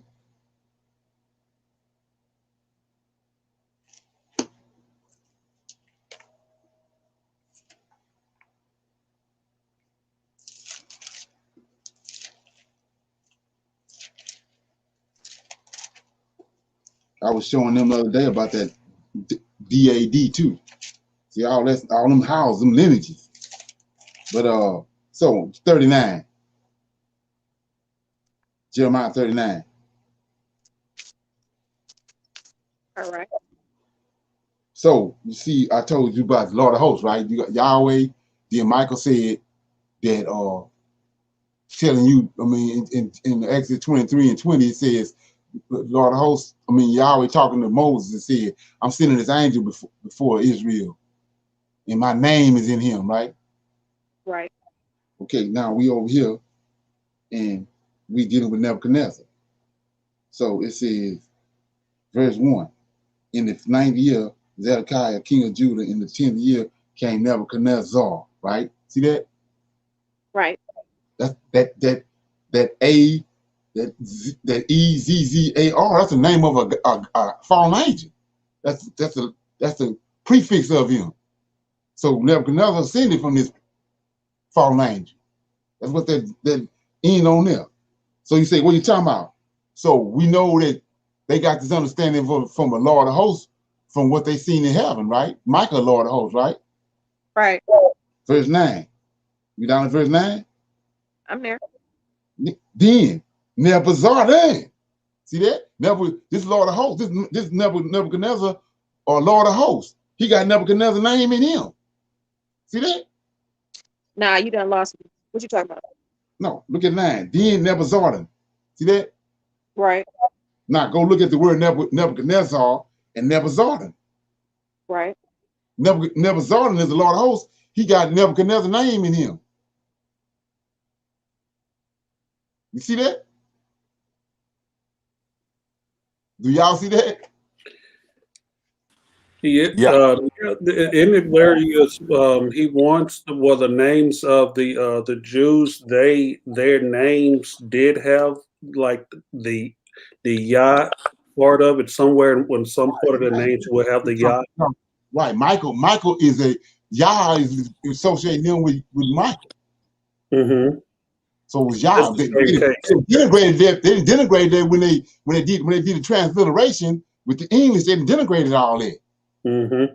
I want you to know that. But like I was saying, verse 9, Nebuchadnezzar. See that? Then Nebuchadnezzar up the top. Same. He got the Zar, the Z-A-R in his name. Nebuchadnezzar got in his name. See that? I see it, but I'm still not understanding. So Nebuchadnezzar done is Yahweh? No, I'm showing you that they duplicating from Nebuchadnezzar. Nebuchadnezzar had dealings with the Lord of hosts. So Nebuchadnezzar saw the order that the Most High had. Mm-hmm. Let me show you what I'm talking about. It's 7 angels that Most High formed, right? Right. Look at, I'm going to start again at 39:1. In the 9th year of Zedekiah, king of Judah, in the 10th month, Nebuchadnezzar, king of Babylon, and his army against Jerusalem, and says, king of Babylon and all his army against Jerusalem, and they besieged it. And in the 11th year of Zedekiah, in the 4th month, the 9th day of the month, the city was broken up, right? Now here we go. Yahweh got 7 princes in front of his throne. Michael, the Lord of hosts. Out of the 7, he the Lord of hosts. So 3, and all the princes of the king of Babylon. So look at this. And sat in the middle gate, even, you go to, look at that, 1, 2, 3, 4, 5, 6. Then go down to Nebuchadnezzar, that's 7. He duplicating this kingdom off of what he seen when y'all came to deal with him. Right. See that? So he told Moses at Mount Sinai, I'm sending an angel before you. My name is in him. He talking about Michael. He said, my name is in this angel. That's why Michael was different than all the rest of them. So we see right here, Nebuchadnezzar, his Lord of hosts got his name in him. Like he was sending the one in charge, second in command, the captain. He's in charge. Right, but he got his name in him. Right, exactly. Yeah. But I'm saying, yes. So many words that when you see Nebuchadnezzar, when you see Nebuchadnezzar, you see Nebuchadnezzar. Right. They're copycats. They're copying the way the Most High orchestrated his 7 holy angels. Right. So the opposing side is setting up the same setup and also using their names, just like Michael has the Most High's name, and Nebuchadnezzar and his supporting staff, his primary, I guess, say his generals, words are doing the same thing. He did the same thing, and that's to create confusion for us and anybody else to read. Okay. Right. So he told Daniel, Daniel told Nebuchadnezzar, thou, O king, is the head of gold. That's why he's saying that, because Nebuchadnezzar once set all this whole thing up. These 4 beasts is the same kingdom. It's just being transferred. But Nebuchadnezzar set it up. Yeah, Nebuchadnezzar set it up, but it's just it went from the Babylonians, the Medes and Persians got it. It's the same kingdom. Then it went from there to the Greeks got it, and then now Rome, Edom got it. It's the same beast, but Nebuchadnezzar set it up based on what he's seen dealing with the Lord of hosts.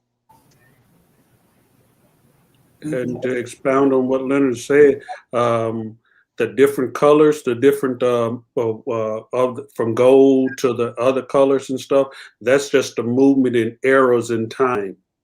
Right.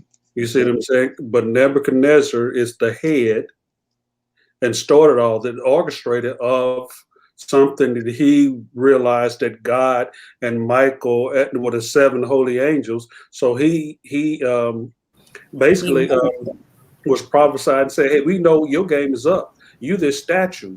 You're the head of this deviant way, and this is the like Leonard explained, the Greeks was the Romans, and those are the different phases through the course of time on up to the present day. Right now we're at the clay and what steel trying to mix? What? Iron, clay and iron trying to mix. This is where we're at. Right. But what he's saying that it started way back when. This deception started way, way, way, way back with Nebuchadnezzar and this dream and how it's translated. So basically, if you see the Lord of Hosts and the seven, you're going to see somebody in the world mimicking that that kind of structure. Right. Yeah, that's the only way they can do. Like I was telling you about when you go back and trace it back, the judgments. They playing God. Esau playing God. He was raised by Abraham. So look at we had they call them Shemas. I can't say that word, but anyway, Mosai told us 6 years. 6 years you till the ground. The 7th year you let the ground rest, right? Right. That's what he told them. So look in 2001. These Edomites, these bankers, they brought a chaos with the World Trade Center, right? Okay. Then 7 years later, 2008, what happened? They collapsed the economy. So they working like y'all. They working. When you go back and trace it, it's every 7 years. They working like y'all. That's why it's working. That's why they got all the money. Wow. They got us off doing something else, but they operating under the auspices of what the Most High was doing. They've been doing it the whole time. So cut them off. So I was going to go to Daniel 4 and 7, 19 right quick. You know, I'm gonna you want to talk about something else? We got about 10 minutes. So you in 4 and 7, 19. I mean Daniel 4 and 19. That's when I was telling you, it's an angel, you know, up on these mountains, and all these angels up on these mountains, these fallen angels. They was up, they met on Mount Hermon and made a pact, and then they went down there on these mountains, ascending down from these mountains. And how you know they up there? Because you got giants running around. Ain't but one way to get a giant. So I'm in Daniel 4 and 19. You got it? Yes. So then Daniel, right? That's his Hebrew name, right? Whose name was Belteshazzar. See that? They go to ZZAR again. That's a false name. It's last name. Belteshazzar got it. Nebuchadnezzar got it. And they didn't put it on game. See that? So you say what? You say what you talking about? Well, my name ain't Johnson. I know I'm an Israelite. When they got me from West Coast Africa, I wasn't no Johnson. Why am I Johnson? The plantation. Right. The plantation they had me on. They changed my name. Come on. That's why we so throwed off. They following the Most High narrative, but they got us following another narrative. Right. Deuteronomy 28. They got our wives. They twisted our wives up. We run around in circles. They changed all our names when we got over here. Deuteronomy 28. Right. Okay. Let me see what this brother's talking about. It says, I noticed in Jasher that the Pharaoh was spared when the Lord drowned the Egyptians. So is it far-fetched to assume Og was spared in exchange for the subjugation of Noah? Well, that's in some circles, in some of the knowledge. In matter of fact, in the book of Og, that's what it talks about. Because one of the reasons, it was 2 reasons why the giants wouldn't never submit to the Most High, though, those wicked ones, because we know some got circumcised, but the wicked ones, they strength, and then the time that they live so long. So the story is that Og existed before the flood. That's the story. That's the story that my research was, that Og had existed before the flood. Some people even say Og was on the boat. So I know me and Aqua just read that Og was spared just so that he can get beat up by the descendants of Abraham, because he was taunting Abraham, talking about right. Italian, and the Most High, Lord of Hosts, made sure that the descendants of Abraham and Sarah, when they hit and whoop that butt later on, when Right. they, I think that's what was that in Joshua? Joshua, I believe. Oh, and Joshua, yeah, Joshua and Joshua. It was Joshua. They killed Og and they killed the guy Shin. Yeah, you're right. They killed him. Mm-hmm. Yeah, because and the thing about it was with them, from my understanding, was they had ruled so long, everybody was afraid of them. Just like I showed you how everybody thought Nimrod died at the Tower of Babel, but Nimrod did die at the Tower of Babel. He came back again and built 5 more cities.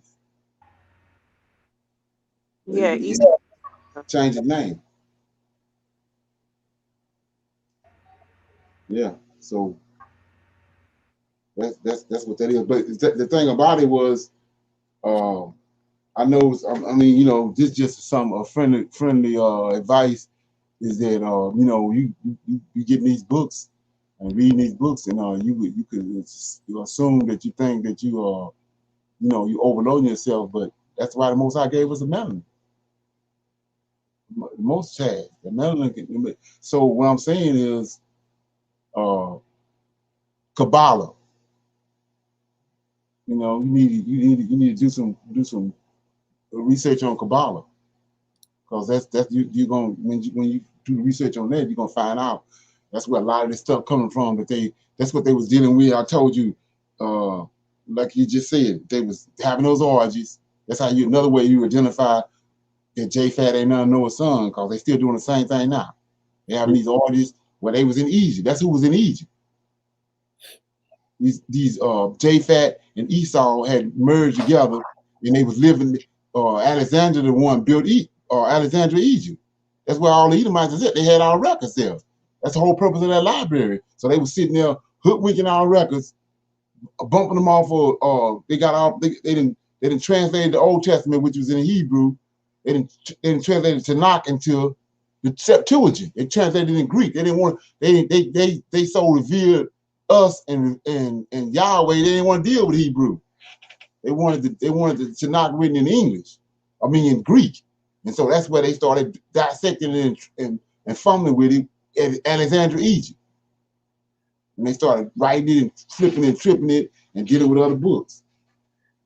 There was somebody I was reading about before the flood. The Most High had Noah, the angels come down and speak to Noah to write all the mysteries of medicine and all those things in a sefer. Right. Do you know anything? Why that you don't hear or see nothing about that? Right. Right. Have you heard about that? Did you read that? Yeah, I heard about it. So, but where's that at, and how can we get rid of the cancer?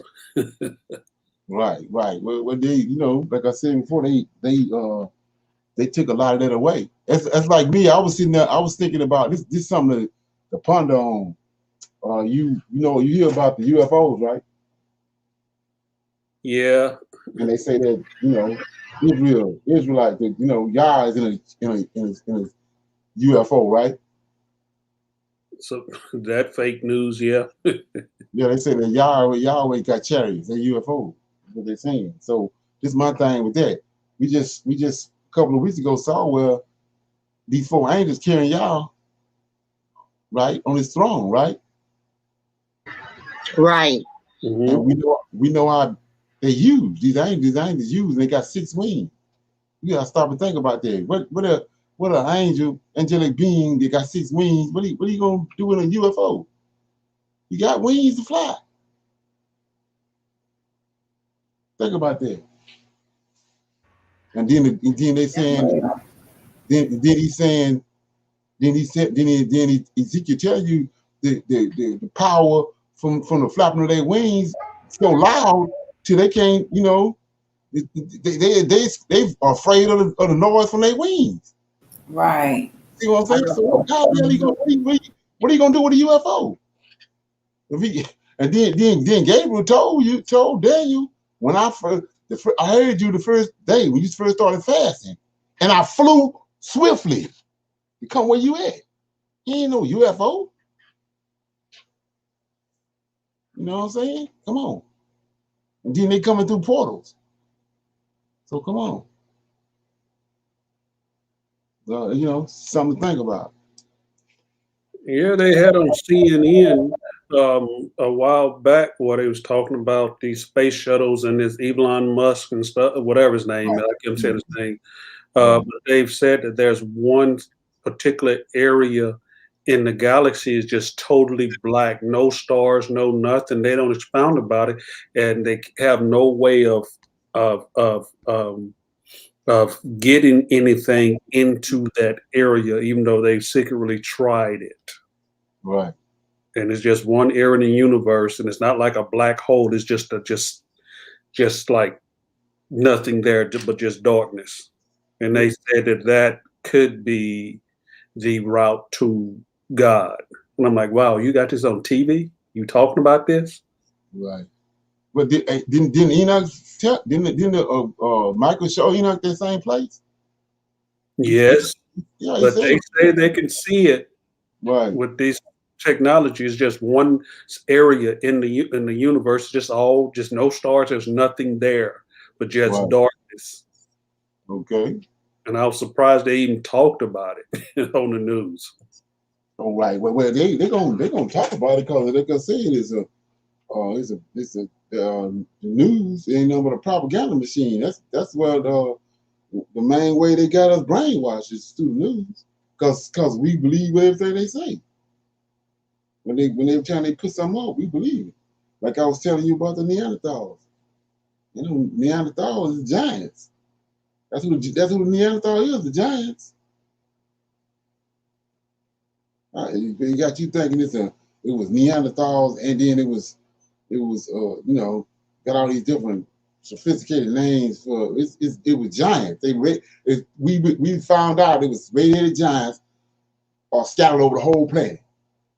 They done found bones with hair still growing on skull all over the world. Red-headed giants.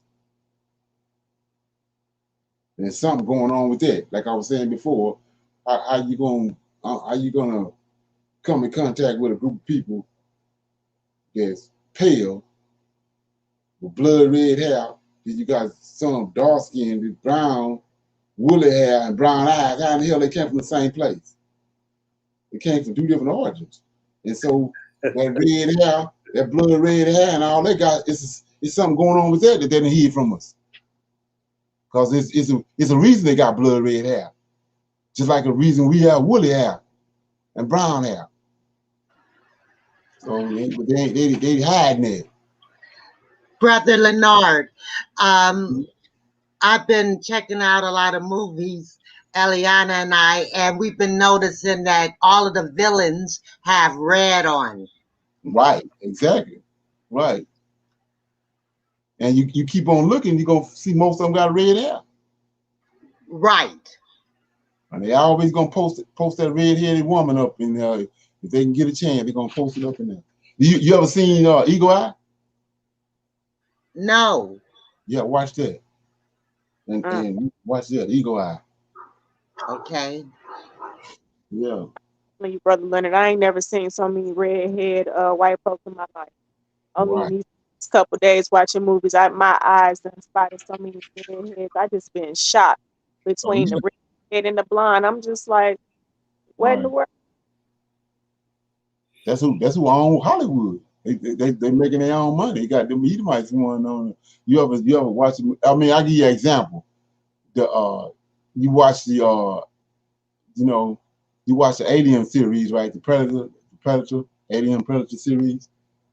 It's the one when those all of a sudden they noticed it was a different type of predator that was coming because what that is those that alien, they had ability to whatever they come in contact with.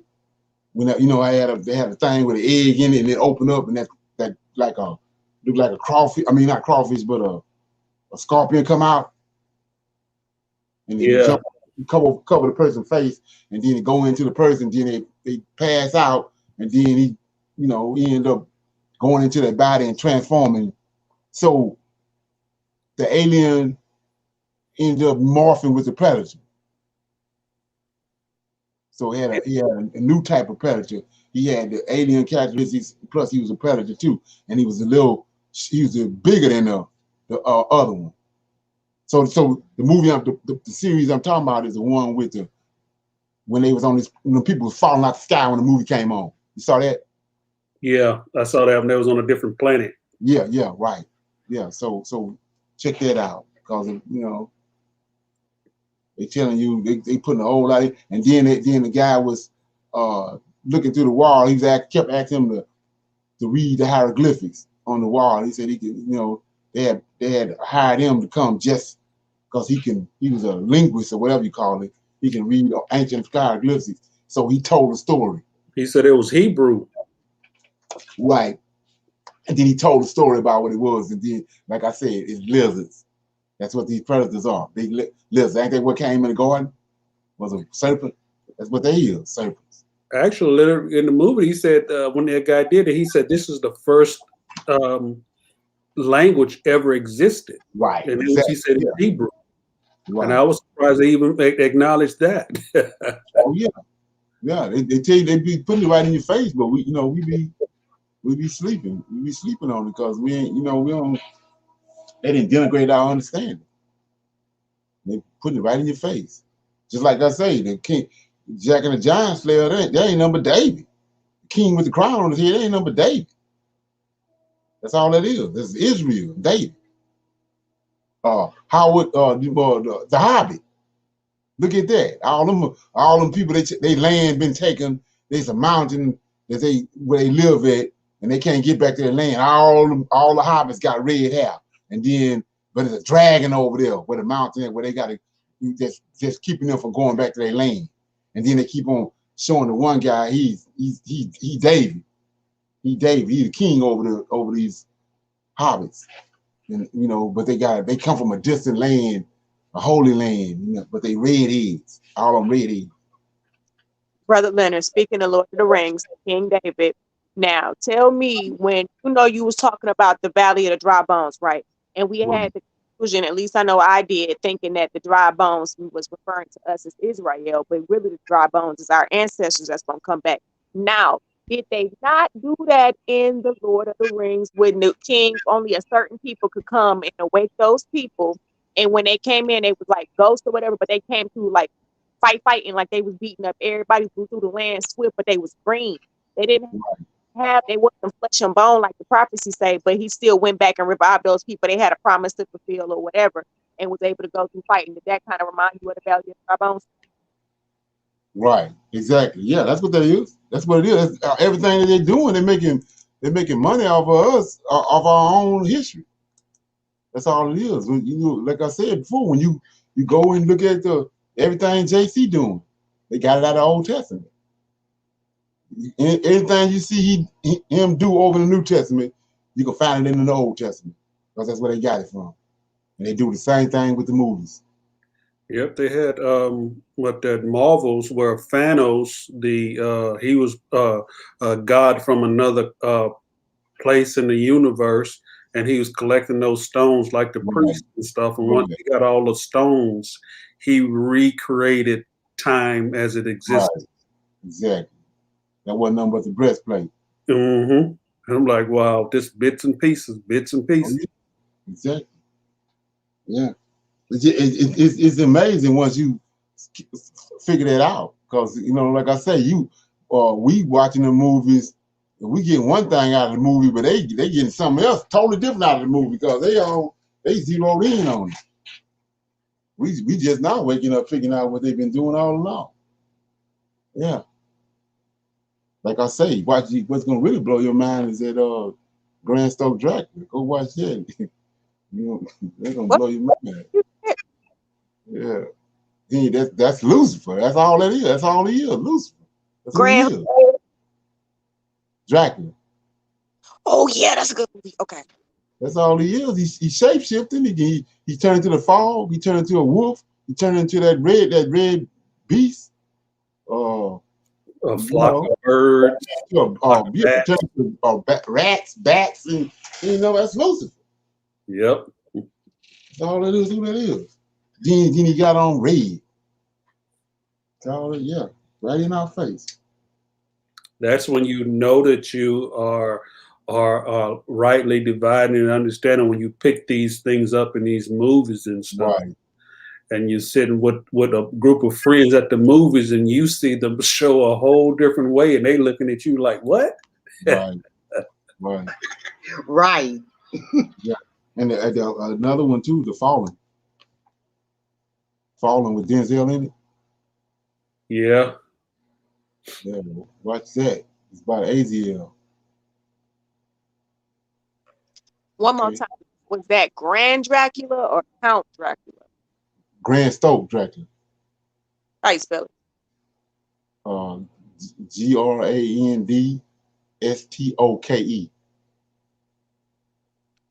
Dracula. Okay, thank you. Right. Okay, we have. Be watching movies and having nightmares now. Oh, yeah. Too late. That's what happened when I watched Eyes Wide Shut with Aqua Renana last night. I was in a basement somewhere in my dream. Okay, like that song. Yeah. Yeah, get you somebody to watch it with you. So where you, yeah. So yeah, anybody got anything else? We had 2 hours and 10 minutes. I have a question. Okay. My question is dreams, about dreams. Dreams that what's the difference between dreams that seem real, dreams that you can remember clearly for years and years and years, and dreams that you just forget overnight? What's the difference? Well, like I was saying before, the ones when he says that I was reading how it happened. He said his eyes was wide open and he went into a trance and all that. It's like for me, you have something. It's like HD. To me, that's a vision. And then a lot of times you can stress, and then your nervous system and certain foods you eat, you'll have different little random dreams. But when you have a clear-cut dream, like if you ever had a vision before, you know what I'm talking about. It'd be like HD. And then, like with me, what happened is, if it get cut off, say the phone rang, somebody cut me off, and the Most High trying to give you something, then I go right back to sleep. It pick back up. Pick right back up. But a lot of stuff is the brain. What you're going through during the day or something you ate, food, but you can tell the difference in those dreams than when the Most High sent you a vision. But it takes you have to start paying attention to what we don't do that. We have a dream, get up and go get a bowl of cornflakes and leave. Go. But our ancestors scrutinized those dreams and broke them down. That's what I had to learn. That's how I got into this. I had a dream. So would you say the visions are the ones where you can remember times, dates, details, small things? Would you say that would be one of the differences? Well, what you do is to write and divide them, is just write all of it down. Write them down. Because if it's a dream, it's gonna come to pass. So you write it down, and what I had, like I said, when it happened with me, I never wasn't no reader. I never went to the library, Books A Million, none of that. But after that, I went to the Books A Million. I was in Alabama, working in Alabama. I went to Books A Million, and I went down the aisle to the religious section. And when I got over there, I was walking down the aisle. There was a book sticking out, and it was Little Book of Jewish Dreams. Tells you how to deal with a dream. So, like in my situation, I was standing in the field with big old stalks of corn, and I shucked one of the corn back and the ears of corn was huge, and then it was golden, and all of them. And I mean, you know, I came up in the country, and Mama always, we had us shucking corn all the time, but I never seen no corn like that where all the kernels and rows was perfectly, all the lines perfectly lined up. And so what happened was, it said in the book to corn, right? It was corn. I remember the sky was blue. So you go to the scriptures, start looking for scriptures with corn in. Look for scriptures with blue in it, and just read them, and then, you know, like that. That's what I did. And as a matter of fact, I ended up in a synagogue. Before I found out what was going on, I was in the synagogue, and I was telling this rabbi about that, and they all was looking at me crazy, you know what I'm saying? And then I was on my way out of there, and one guy in the back came over, and he said, that, you know, Creator got something big for you. That's what that is. They didn't want to tell you. And, you know, so I left. Can you repeat the title of that book once more, please? It's Little Book of Jewish Dreams. It tells you how to, you know, you get a Strong's Concordance, you know, Bible and Bible dictionary, and then whatever you dreamed about that's more just stick out. Like I said, with me it was the corn. I was in a cornfield, so I started looking at in corn, and Most High, when he deal with corn, it's blessings. He says, for example, Isaac, when he had blessed Jacob, then Esau came in there, and Esau said, "What you done? I mean, do you have a blessing for me?" And he said, "No, I've already blessed your brother. I've blessed him with corn and wine to sustain him." So that's a corn is a blessing. And then not only that, all the rows was perfect. I had never seen that. I've been shucking corn since I was 4 or 5 years old. I ain't never seen no corn, all the rows perfectly in line from the top to the bottom. And the corn, and the ears of corn was like 3-4 feet. And the stalks was like 12, 15 feet high. I was looking up. All I see is a blue sky. And I looked down, I seen the soil was dark, and all the rows, you know, with the corn, whoever had planted it, all was the perfect rows. And the corn was, the ears of corn was, when you shuck up, take the shuck back, they were perfect. And it was golden, like gold. Hey, Leonard. That was like 20-some years ago, 24, yeah. Hey, Leonard. What's that? You can't be telling these folks how we lived in the rid of our country living now. Come on. We dear country. We country boys. Yeah, it's all good. Yeah. Yeah, so we have to get off here. It's 2 hours, 18 minutes. Yeah. So we're gonna I'm see that we have the women's class tomorrow, Bible study. So I'll see everybody else on Friday. Great class. Okay, let me hit this right quick. Shalom, brothers and sisters. Okay. Shalom, fam. Shalom. Okay. Shalom. Shalom. All right. Shalom.